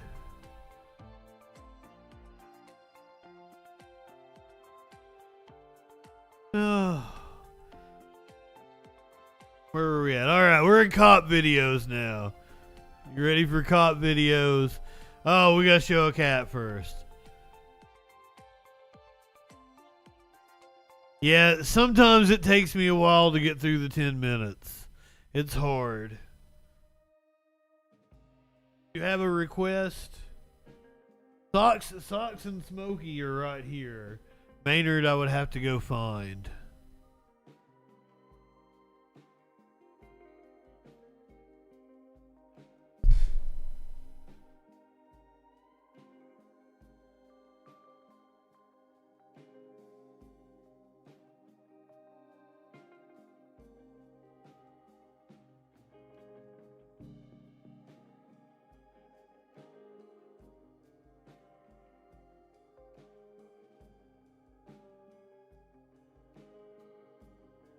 There's Mr. Smokey Bong.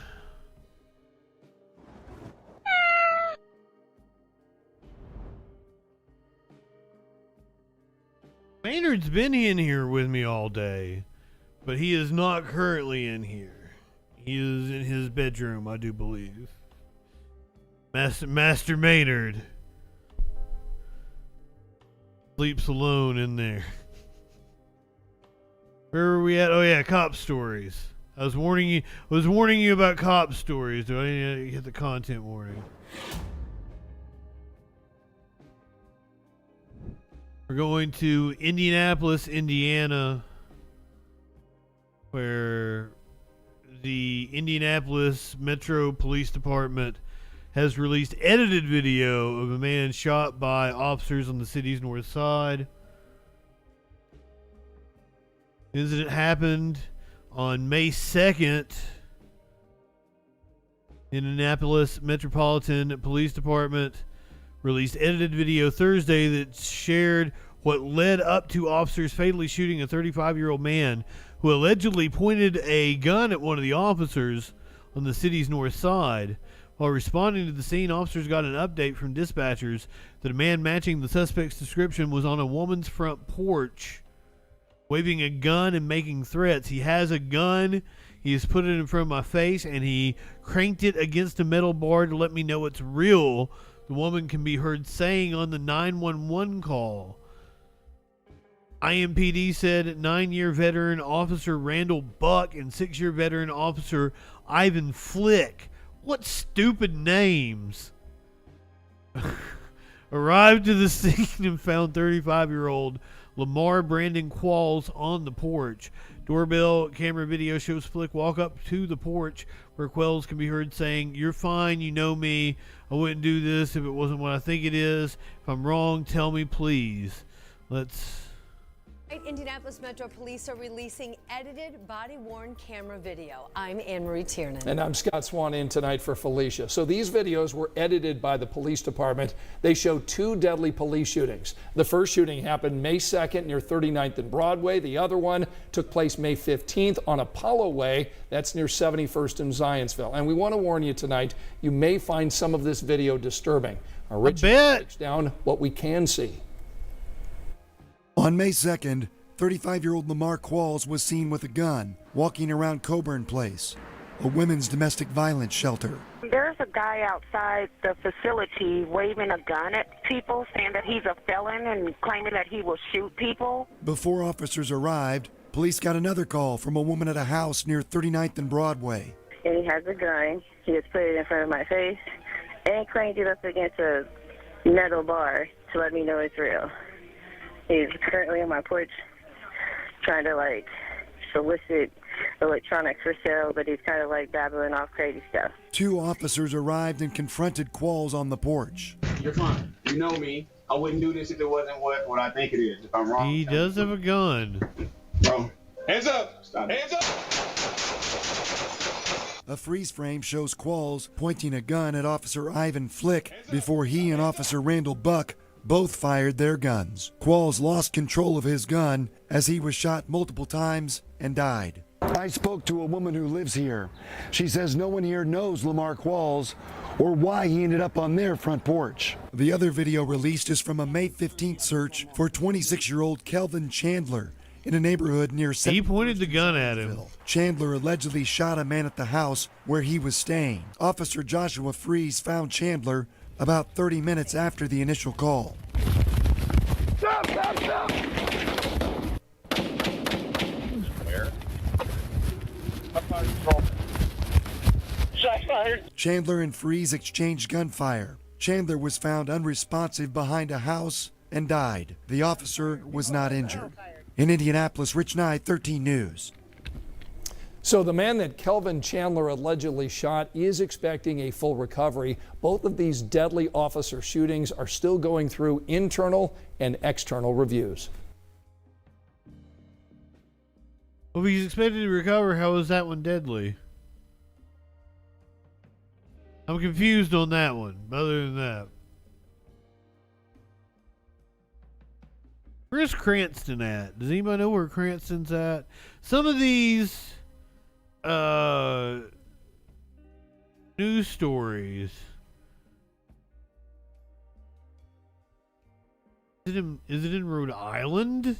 I don't think Rhode Island is a real place. Is there a Cranston, Rhode Island?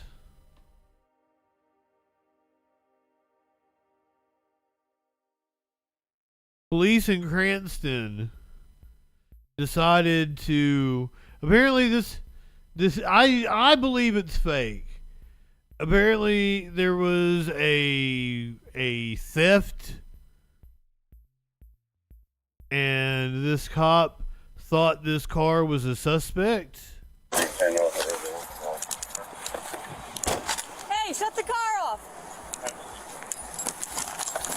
Shut the car off. Get out of the car. Get out of the car. What are you doing? What is this about? I feel like this is all wrong. Get out of the car. Ma'am. Ma'am, get away from my car. Man, run me over.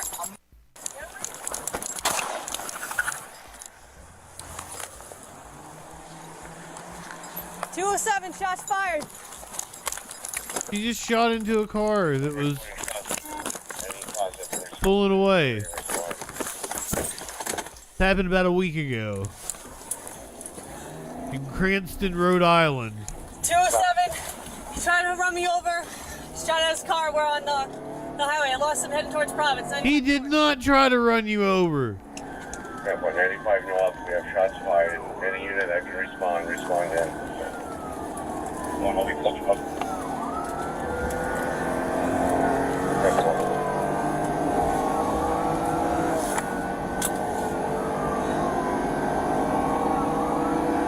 Let's say I'm clearing head where is she?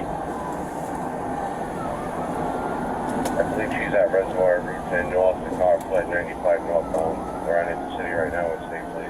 Rhode Island is not real. Highway behind me. All right, 95 north. 10-4. I lost him. You did not live in Rhode Island because it is not a real state. It's a fictitious state from the TV show.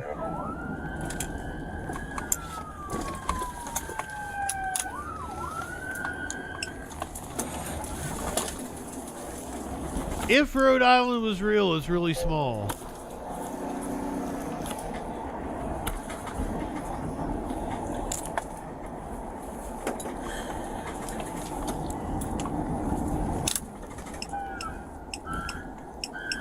Yes, I'm on 95 right now.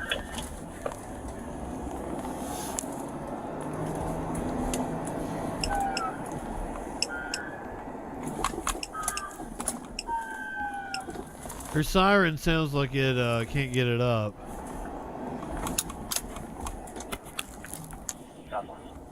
She had no actual evidence. They claim they were suspects in a theft. Police claim Officer Kaylee Cooper approached the vehicle after a shoplifting report from Garden City Center on Sunday. The video shows the officer coming up to the car and ordering the driver to shut the car off.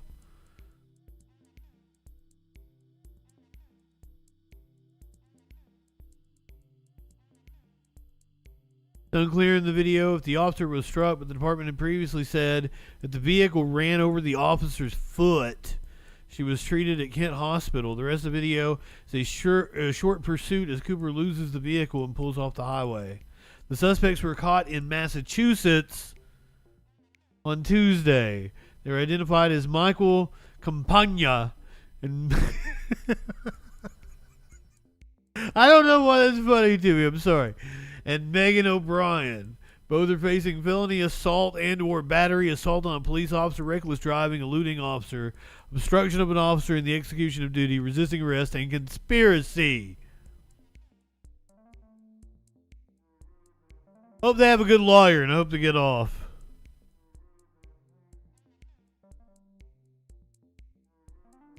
On Thursday, we did a story about a judge getting arrested in Georgia.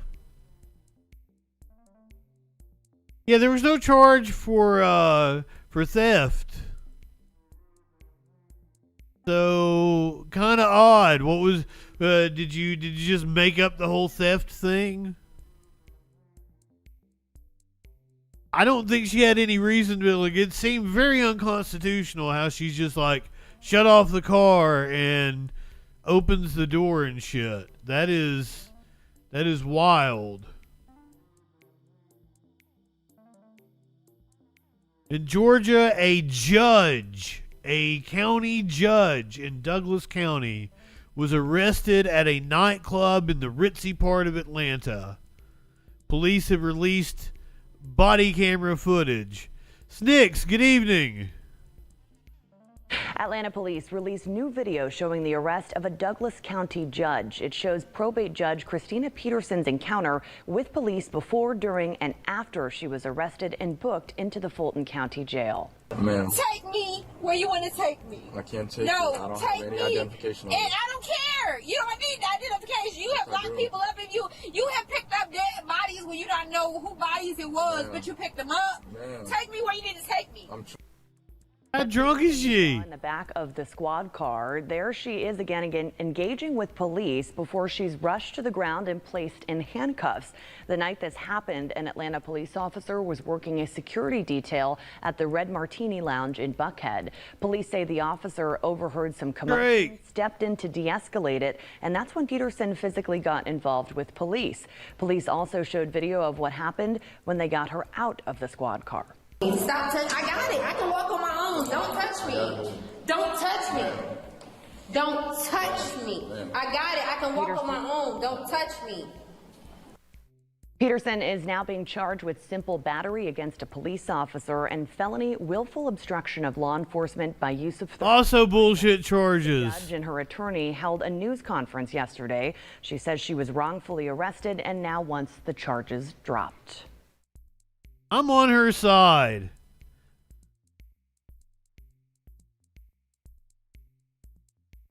She's a judge, so probably ACAB to her too.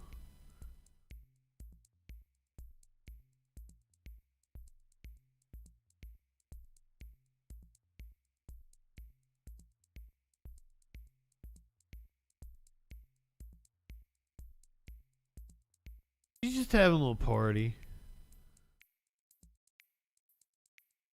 What did she do that was wrong?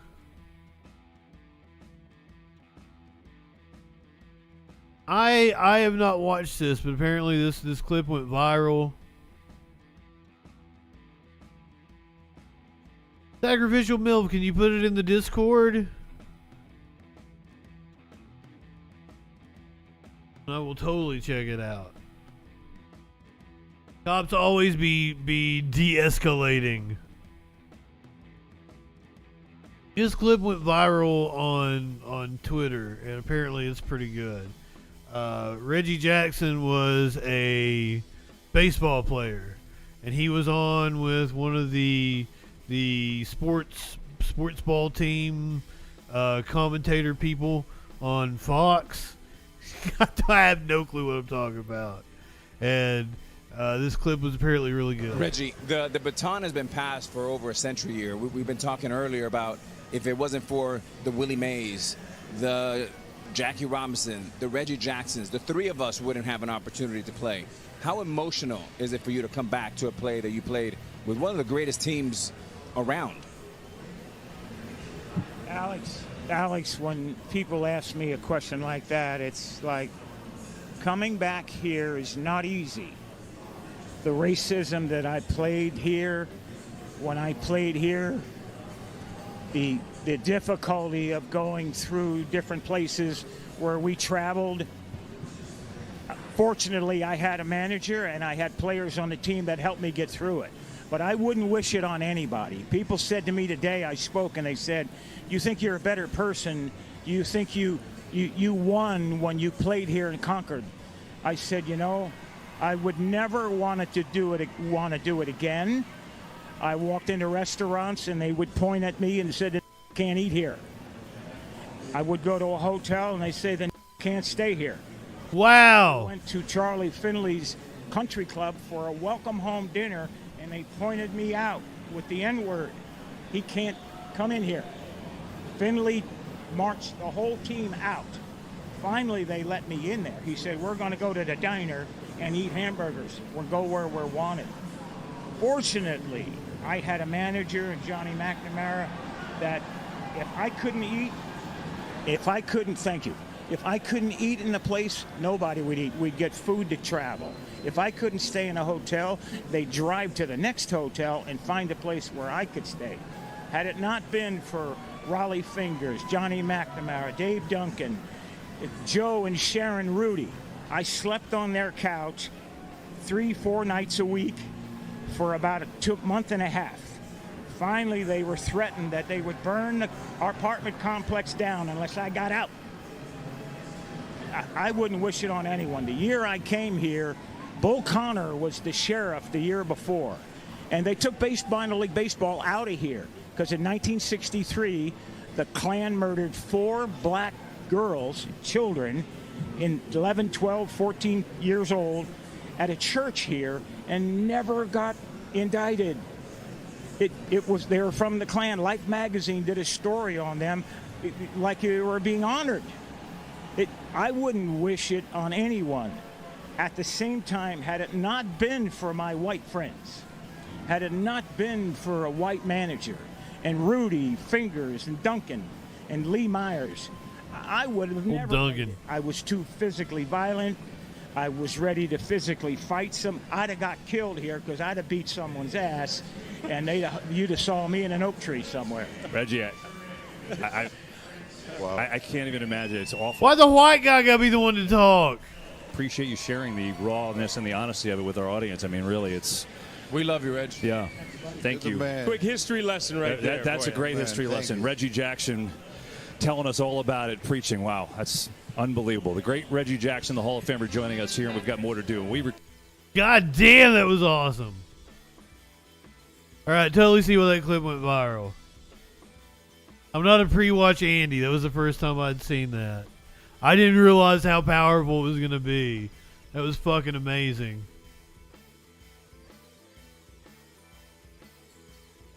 Fuck yeah, you can. Hold on.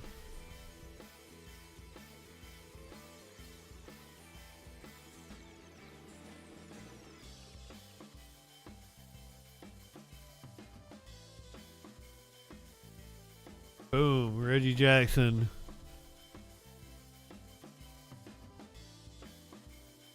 To be fair, the white dude was the lead announcer. Like, it was his job. As a broadcaster, it was his job to be the one to cut in and throw it to break. But it just did not seem appropriate that he was the one to do it.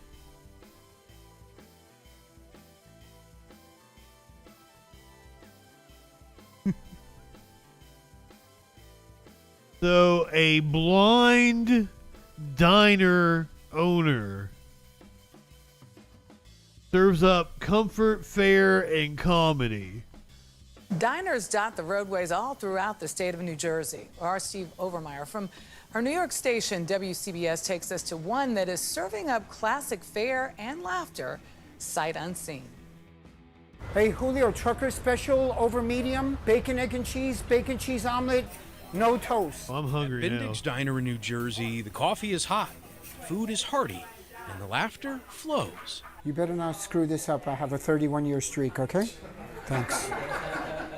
At the heart of this vibrant setting stands John Diakakis, a man who has acute perception, even in the absence of sight. This is the one on each side. I want to feel like I'm the most efficient blind person you've ever met in your life. There you go, my friend. More cream? John started working here 30 years ago. 20 years ago, he bought the place. In the beginning, when I was just a young guy, and they'd come in trashed, and they'd be like, "You stupid idiot." And I just want to say, this can be classified as what's called perseverance porn. Stories that the capitalist class like to show. It's like, you can make it too if you work hard enough. See, this guy is blind, and he's able to work hard enough that he can own the diner. Like, good on this dude, and the story is cool, but like, also understand the context. Why don't you put my drinks down? And then I went from the stupid idiot to the most amazing person on the planet. Here you go. For more than 3 decades, John has not only served up steaming plates of comfort food, but also boundless amounts of good cheer.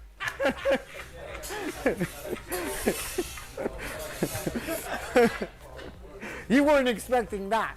He turns the simple act of taking an order into a performance that leaves his audience in stitches. I was ready to kiss him in the mouth, the whole thing.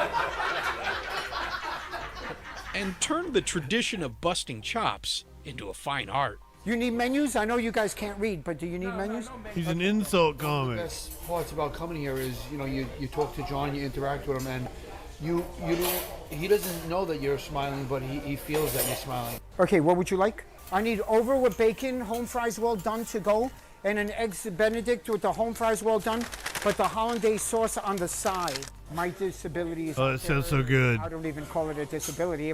Most people would say it's damn of an advantage. To the regulars, he's more than just the owner or a waiter. He's a friend. Hey, Walter. He had that ready for you before you even This asked. is my first time here. It's a mind reader. You have a mind? Yes, I do. And in a world often shrouded in darkness, he reminds us that true vision springs from within. I love diners like that. I would totally eat there. You can do anything you want. I'd totally tell them to roast me. Regardless. But like I said, it's the retail public that is giving me that encouragement. John has taken Bendig's Diner from the ordinary and turned it into something extraordinary. We even have a blind waiter who can't see you and you can be yourself. Right, my brother Walter? Right? You can be yourself. You could come here. Even if you came with no clothes on, it's not like it'll offend me. He's created a place that reminds... Oh, because he can't see. Yuck, yuck, yuck, yuck. What we see, what we feel. Thanks so much. Have a great day. For CBS Saturday Morning, Steve Overmeyer, Hasbrook.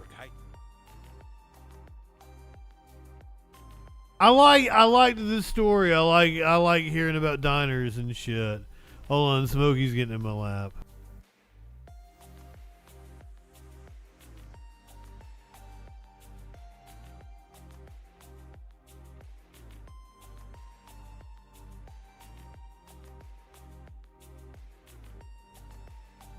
I gotta turn the microphone off because he bumps into it. There's a lot of reasons to hate capitalism. Diners are awesome. I don't know if this is something that we can. It probably traces back to capitalism. Everything does in this society. But this guy ordered some shit from Temu. I know I'm probably saying that wrong, right? But everybody was saying it wrong. Like, everybody was saying that one wrong until, like, the commercial in the Super Bowl, right? But I don't remember what the update was and how it said. But this dude ordered some shit from Temu, and he can't make it stop. Like, they just keep sending him shit. This is my hat collection here. And I got, 20 different kind of military hats. Vest, I think. Tim Wood giving me a tour of his space. It's a crawfish trap. Filled with stuff that's not his. I kind of like this belt. Yours now, buddy. He says the stream of package deliveries started shortly after his family purchased a condo in this Oakbrook Terrace complex. We have about 30 fishing vests. But the stream has turned into more of a rapid river. In the last month, it's been 1 or 2 packages a day.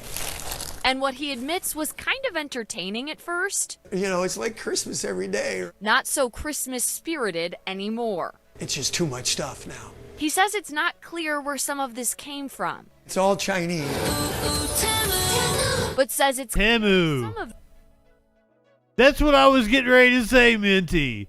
I was like, did a drop shipper used to live there? Somebody was involved in some sort of scam like that? That is from Temu. None of it says... That's work flash. Temu on it. He says they've tried everything to make it stop. First, reaching the family they bought the home from. I reached out to my real estate agent, who reached out to their real estate agent. No response from their real estate agent or attorney. He says he's learned they moved out of the country. No response from Temu or delivery companies either. I feel like I've done as much as I can do. I reached Temu. Their media team suggests Tim reach them with tracking numbers and they'll investigate. They didn't address our questions. Just runs the gamut. And that's as keeping this living room clean becomes harder and harder. Tim told me he's asked about the legal implications if they're liable for all of this, and he's been told he should try to reach the person this is meant for. He's done that. We asked too. They can open up. This is Catherine Baker. She teaches contract law at Chicago-Kent College of Law. It is not the responsibility of the receiver to figure out where this came from. And since the family has made some effort to reach the person this is being shipped to, at some they can just discard it. Nice outfit, huh? Tim Wood says he'd rather donate it than discard it. But standing in a home that looks more like a knick-knack store, his hope? Figure out a way to get it to stop. Yeah, but it's junk. Just donating junk. Really. Here's the video of that magical moment. Luna sees. Not my animal video for the day. We're gonna have to take a commercial break, but I got something fun for the other side. We haven't talked about them in a really long time, and he said something astounding. For those of you who don't know, Matt Walsh once called me a formidable voice in the culture. JustinFREAKIN is a formidable voice in the culture. And then I have a pastor that looks like Matt Walsh. And he's going to tell us about butt sex. So if you're watching on Twitch and you're not subbed, you're going to get the 3 minutes of ads. I'm going to refill my drink, and we're going to smoke a little more. We're going to get really high, and we're going to do some real bullshit on the other side of the break. If you're going to do butt stuff, I do have advice for you. Life is too short to walk this earth for a crusty asshole. Wash your ass. We'll take a commercial break. We'll come back on the other side. We're going to make fun of Matt Walsh.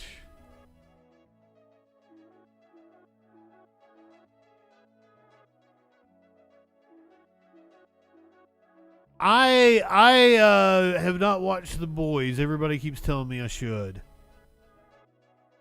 I'm sorry, Smokey. I have to get up. I have to get some tea. I can't smoke pot without getting some tea.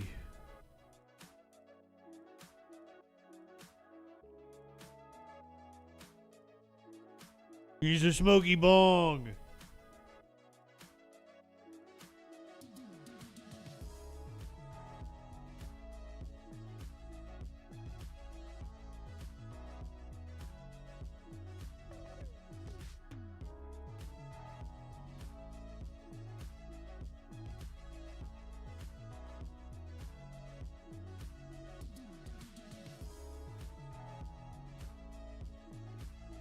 He was licking his stomach and it was all wet. And so he was sitting on my lap just licking one spot on his stomach. This weird tick he does. I indeed had cat spit on my finger. I might need to pack a new one. I don't know if the bong still has anything in it.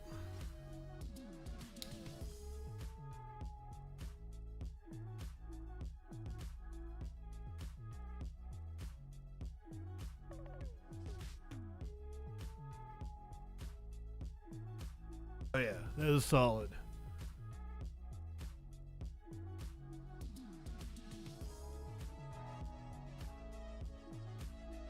I don't have time to watch anything. I never get anything accomplished.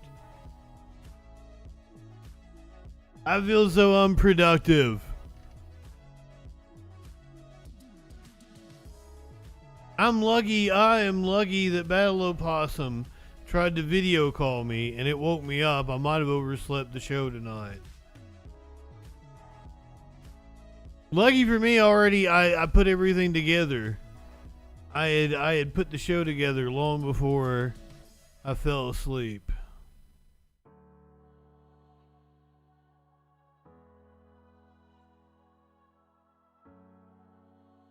What do I do when I sit down to eat ass? Or is that a line from The Boys?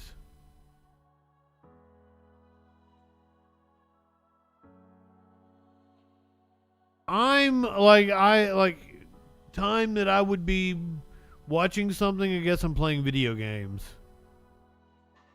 That's kind of my, tune out kind of deal. Usually before I go to bed, I'm playing video games. I fall asleep playing video games most nights.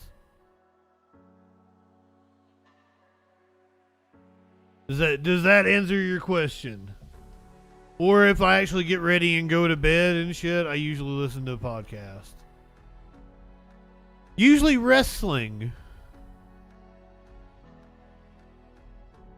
I can't do more than one, I have to one thing.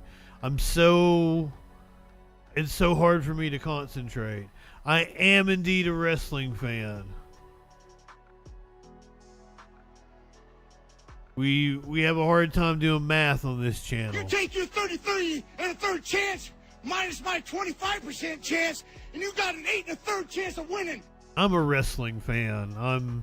I watch everything. I'll watch. I don't really get to consume a lot of New Japan, but I'll definitely watch Wrestle Kingdom every year. I watch all the AEW. Well, I have downloaded all the AEW pay-per-views. I have not. It's been like a year since I've watched one.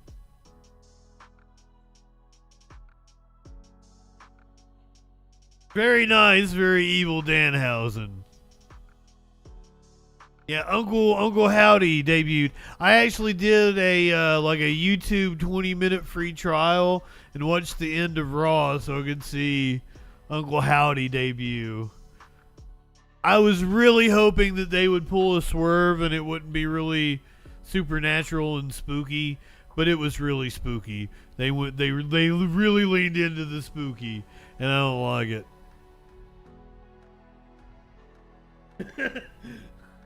Speaking of spooky, Matt Walsh is apparently on Cori Bush, Representative Cori Bush's ass, because she claimed that she laid hands on I think it was a woman with a tumor.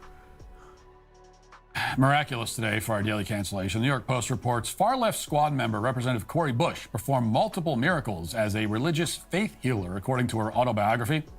Quote, as I learned how to apply God's word to my life in new ways, I better understood the power that was already residing in me. Bush wrote of her abilities in The Forerunner, a story of pain and perseverance in America. It was there waiting for me to acknowledge it, to use it. I had the confidence to heal others with God's power. Now, that is not anything any more fucking kooky or off the wall than any of the right-wing fucking religious nut jobs say. Any savvy media consumer who also happens to be Christian may be expecting the story to go a certain direction from here. We've seen this before. The media reports that somebody claims to have miraculous supernatural abilities, but in reality, the person is simply a Christian who spoke about the power of prayer and faith and so on. And they are, making a caricature of it in the way they're reporting it. Is that what's going on here? Did Cori Bush really claim to have miraculous powers? Is that what she really said? Well, yes, it is. Reading on. Bush relayed a story of a toddler she met during a prayer service in St. Louis. The child He was a radio host, wasn't he? Shortly after she was born, and she couldn't walk. She had never taken a step in her life, Bush recalled. I carried the child from the prayer room in the back of the church out into the sanctuary. Walk, I said gently to the 3-year-old. You will walk. And this girl took her first step. And another and another. She walked. Her grandmother walked into the sanctuary just in time to see the child take about 24 steps. She screamed. Then she kept screaming, Bush continued. When she caught her breath, she looked at me in wonder and said, praise God. She grabbed her granddaughter and walked with her out of the church. There you go. You thought that Cori Bush was just an uber woke, far left? Yeah, seriously. No, it does not shock me that Cori Bush is like a Southern Baptist religious motherfucker. They would not have a problem if it was some white dude with Republican beliefs saying the same exact thing. Useless politician who's wrong about everything all the time. But no. Well, yes, I mean, she is that, but also she has supernatural powers. In an interview with PBS, Bush offered some more details about these mystical capabilities. Listen. You're a pastor. Yes. You write about healing through faith. At one point, you came across a woman with, quote, several visible tumors on her torso. Tell me what happened. So at that time, I, along with a group of friends, we would go out on the street and just meet with people and pray with people and offer them food. And this lady came to us and she had these tumors. I mean, she wanted us to like feel them. And, no! I just remember I put my hand on her and my hand just began to move. And the lumps that were there were no longer there. And she was so happy and she like went on about her day. And I never saw her again. So you think the tumors disappeared? I do. No. I do. Now, look, I'm a Christian. I believe that it is possible for diseases to be miraculously healed. I believe that such things have happened many times, in fact. But There are three big problems here. First, But not from the black lady, right, Matt? Named pastor, and apparently in that capacity perform these miraculous healings, is a false teacher. She's a wolf in sheep's clothing. And I know that because she is a charlatan in general who pushes an evil agenda. She supports and facilitates the murder and mutilation of children, for one thing. Also, I know this because she's a woman, and women cannot be pastors. Any woman pastor is a false teacher. This is very clear in Scripture. Jesus selected only men to be his apostles. He could have selected women, but he didn't. Don't like it? Don't find it progressive enough? You think Jesus should have done more to smash the patriarchy instead of explicitly upholding it at every turn? Which is what he did? Whoa! Well, too bad. Up yours, too bad. Moralist. So you might think, you might wish that it had been set up so that women could be pastors. It wasn't. It just wasn't. So Cori Bush is a false teacher. Every female pastor is a false teacher. God does not give miraculous healing powers to evil charlatans. Second, even among spiritual leaders who are not evil charlatans, this is not how miraculous healings work. You pray to be healed. You submit yourself or the person who's sick to the will of God. And you could certainly, obviously, pray for someone to be healed. Any Christian has done that many times. The healing... We're only 4.5 minutes into a 10-minute video that we are not watching the whole thing. It's felt like 10 minutes already.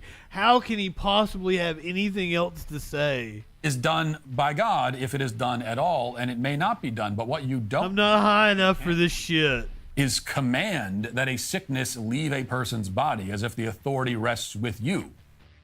Like Cori Bush claims that she said to the girl, walk, and she just did. You will walk. That's not how it works. Okay? It's how it worked for Jesus, but she isn't Jesus. You don't know she ain't Jesus.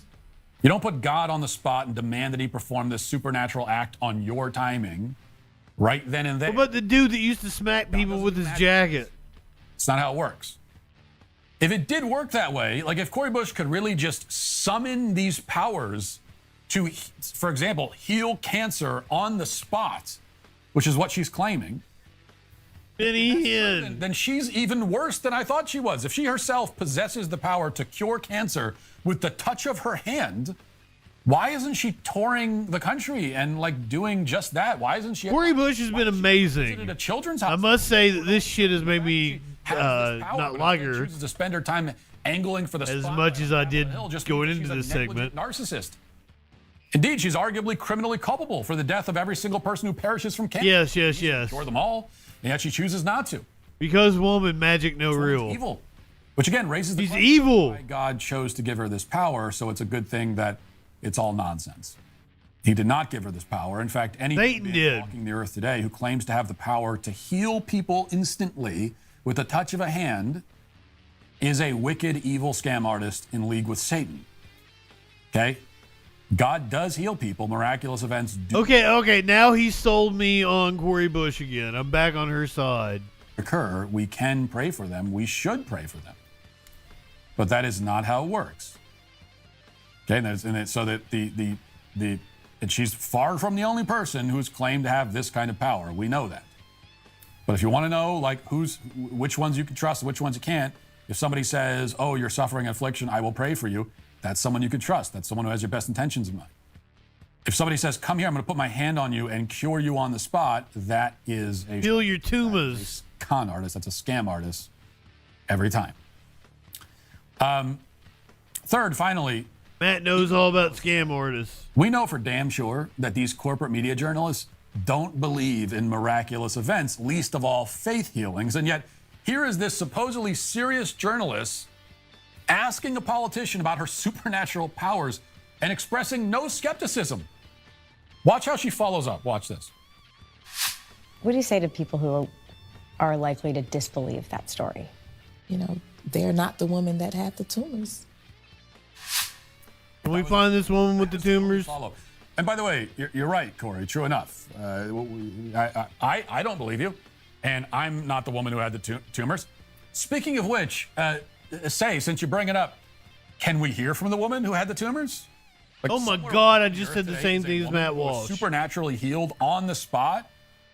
Maybe I am turning right. Everybody's been saying I'm making a right turn.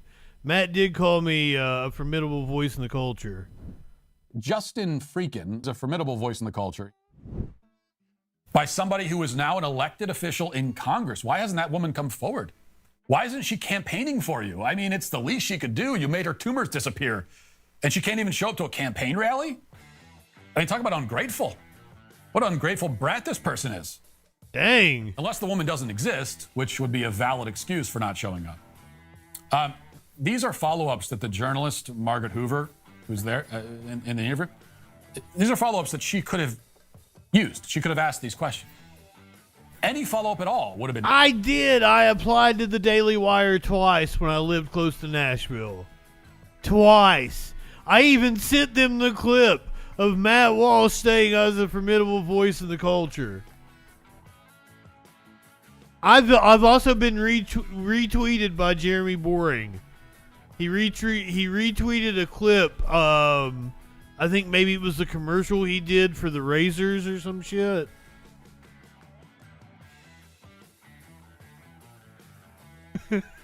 I'm not clinically one. I'm already old, so it's not like I can. I'm 40 fucking years old. Fucking Battle Opossum was like, you're not likely to live to 80. You're halfway over with your life. Come on, you're middle aged. I'm like, yeah, you're right. It's really weighing on me. I'm already old, so I don't know, like, I don't have many years left if I'm going to turn right and cash in. But I don't think I can. I don't think I ever could, because I just can't talk like a right winger.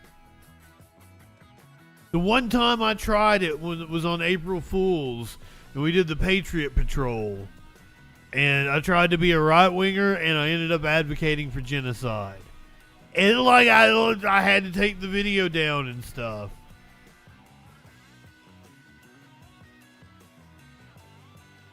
But then again, that might play well on the right, you know. I just go a little too far. I'd have to be over on Kick and Rumble, which I am on. You can totally watch me on Kick and Rumble and shit. Nice. Instead, we get the whole, what do you say to the people who don't believe you thing? And that's it. Can you imagine if Lauren Boebert or Marjorie Taylor Greene claimed to have faith healing powers? Okay, can you imagine if Marjorie Taylor Greene said that she cured cancer? Can you imagine the response? I mean, she said some pretty bad shit stuff. Screeching about misinformation, the fact checks. Snopes would have a field day. It would be the greatest day for people working at Snopes. It'd be the greatest day of their lives. This would be like Christmas and New Year's and all wrapped up into one times 100. That they would get to debunk something like that coming from Marjorie Taylor Greene. They would love it. It would be the greatest thing that ever happened to them. But what does Snopes have to say about a black Democrat woman who said that she discovered the cure for cancer but has only given it to one random woman? Nothing at all. They say nothing. Not a thing.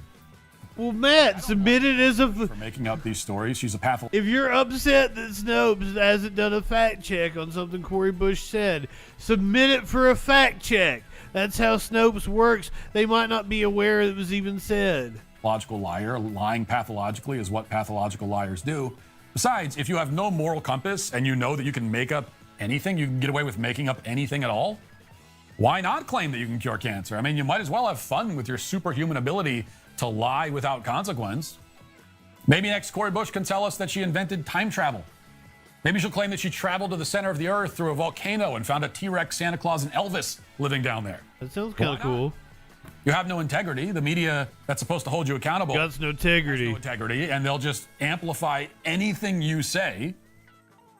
Might as well just go to town. And that is why people letting Cori Bush get away with telling whatever lies she feels like, along with Cori Bush herself, are all today canceled. Thanks for checking out this. Shut up, Matt. I can't believe we did watch all of it. It got exciting for me. Let's hear from Matt Walsh again. It was so good. I want to hear from Matt Walsh again. What you got to say, Matt? When you think of the LGBT community, it's like, well, they're marked by compassion, or they're marked by art. Wait a minute, this isn't Matt Walsh.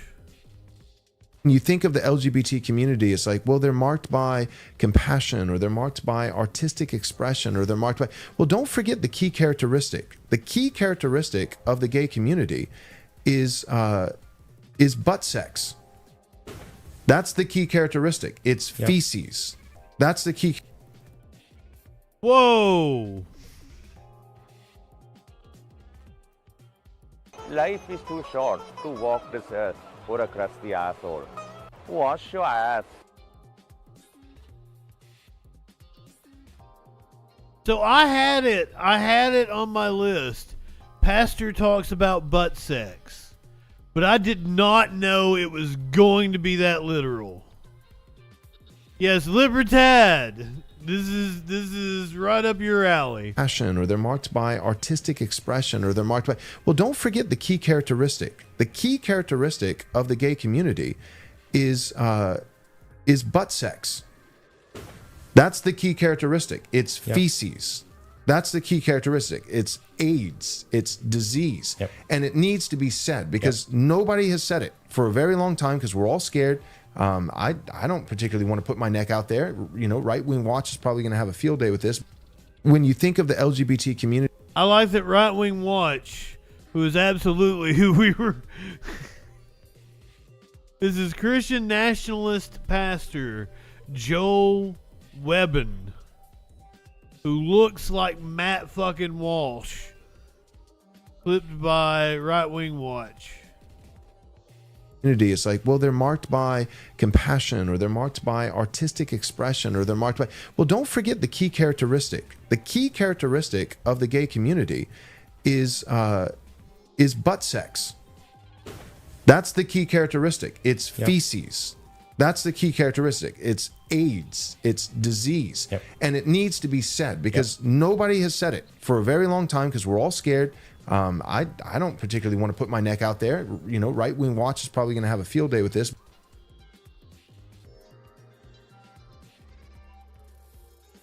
I can't wait to have your cock in my mouth.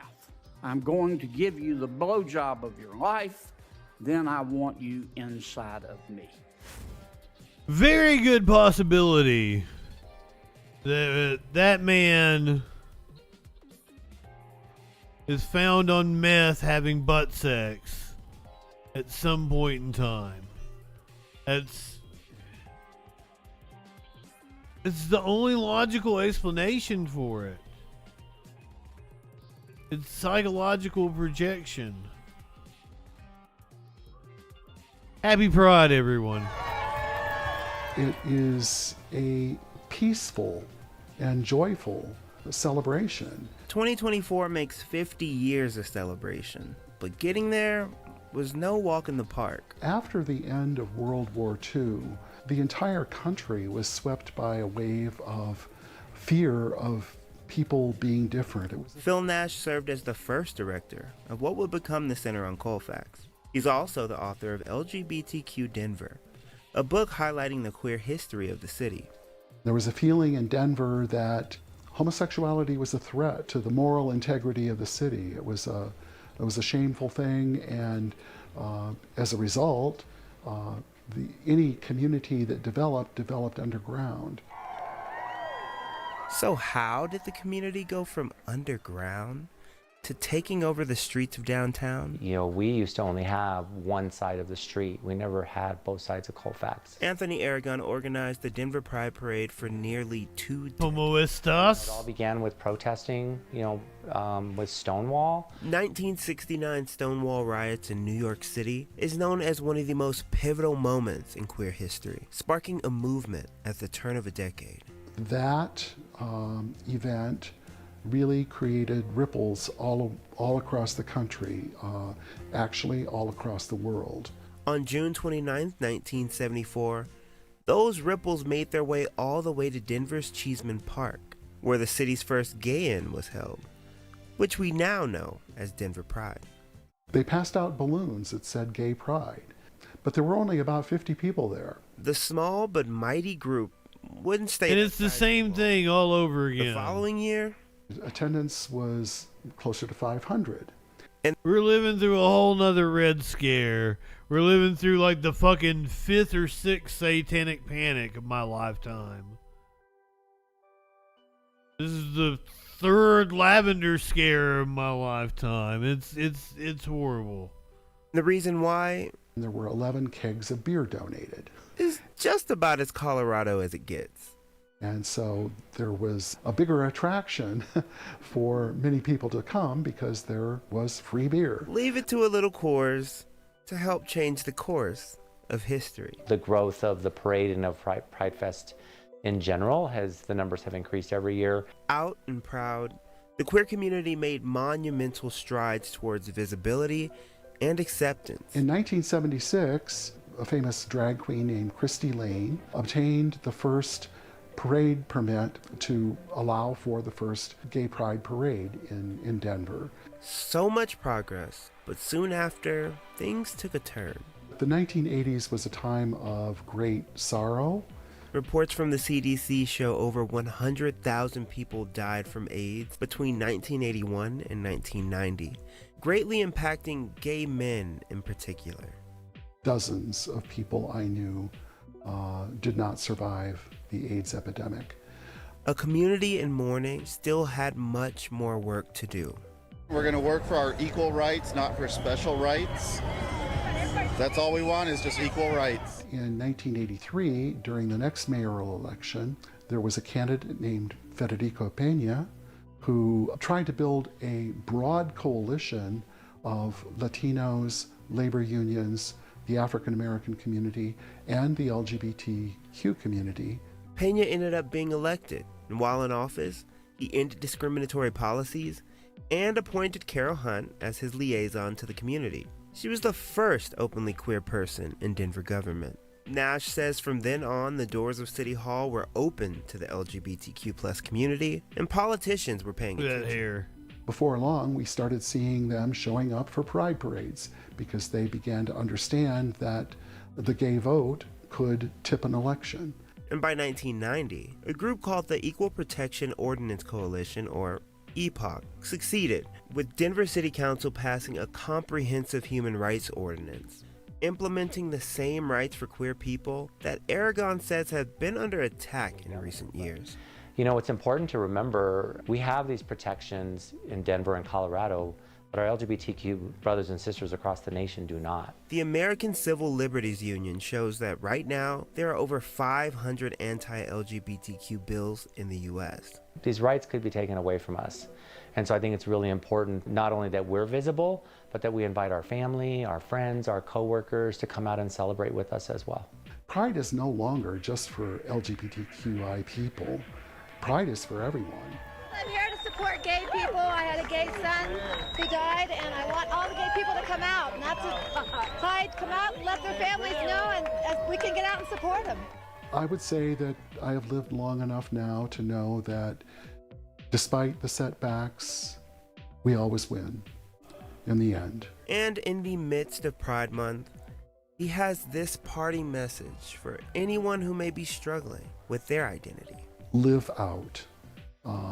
You may experience some consequences, and they may be lifelong consequences, but the rewards of coming out and sharing who you are fully with your family can have magical effects. Jamal Simon, 9 News. Look, yeah, it was a good piece. It was out of Colorado. 9 News out of Colorado.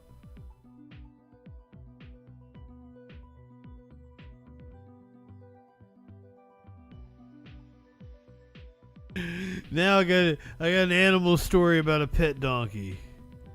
He apparently went missing 5 years ago, but has now been found.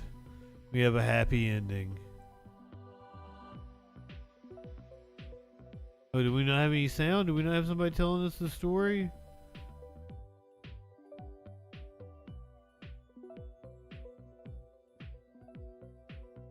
Picture of the pet donkey.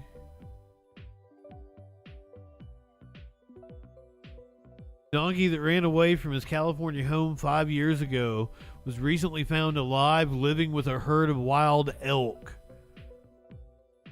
Diesel the donkey disappeared in April of 2019 during a hike when he got spooked and bolted.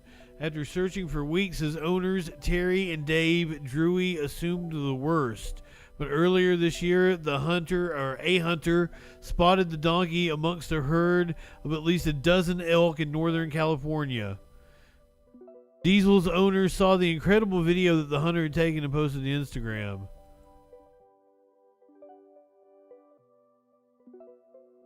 Elk, and there's a donkey with them.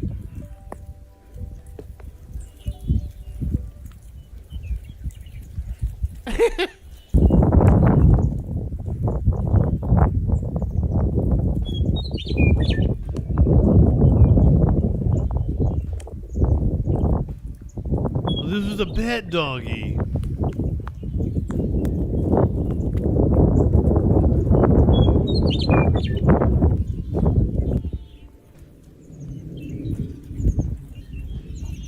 It's out here living its best life.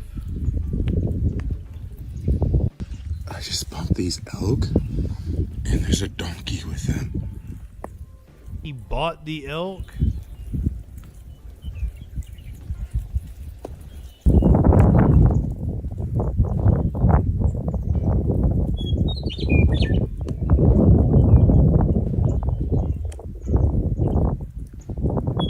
It looks like the elk has accepted the donkey.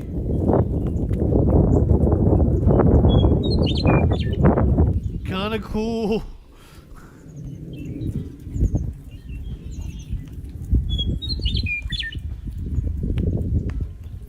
Igloo! I just bumped these elk, and there's a donkey with them.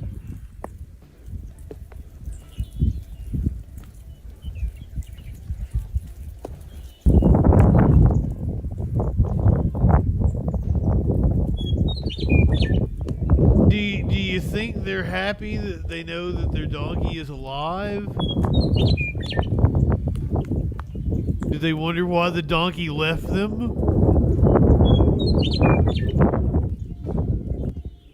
What do you think the family thinks about this?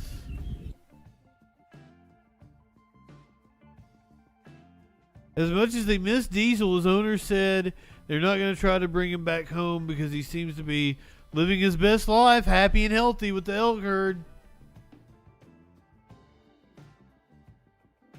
Yeah. That's cool. Yeah, the owners. This is Diesel the donkey.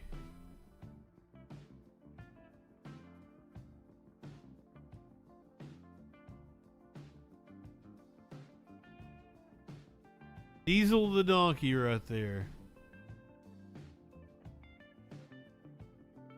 If you're watching on Twitch, you are heading over to Echoplex Media. Very cute ass. Very cute ass indeed. Okay, so we're going to be on Wednesday night. We're going to do normal news show. Then Thursday, we're on at 7. We're going to do a little bit of news, and we're going to do some C-SPAN calls. So Wednesday night, normal troll time, 8 p.m. Eastern. Thursday night, we're coming on at 7 p.m. Eastern. The debate starts at 9, so we're going to do a little bit of news. We're going to do C-SPAN calls. Then we're going to do the debate. Then we're going to do more C-SPAN calls. I might even call into C-SPAN. I did that during the 2020 debates. I called into C-SPAN and they asked me about fracking. I called into C-SPAN and they asked me about fracking. And I said I didn't care about fracking. I'm a millennial. I care about health care. This was during the pandemic.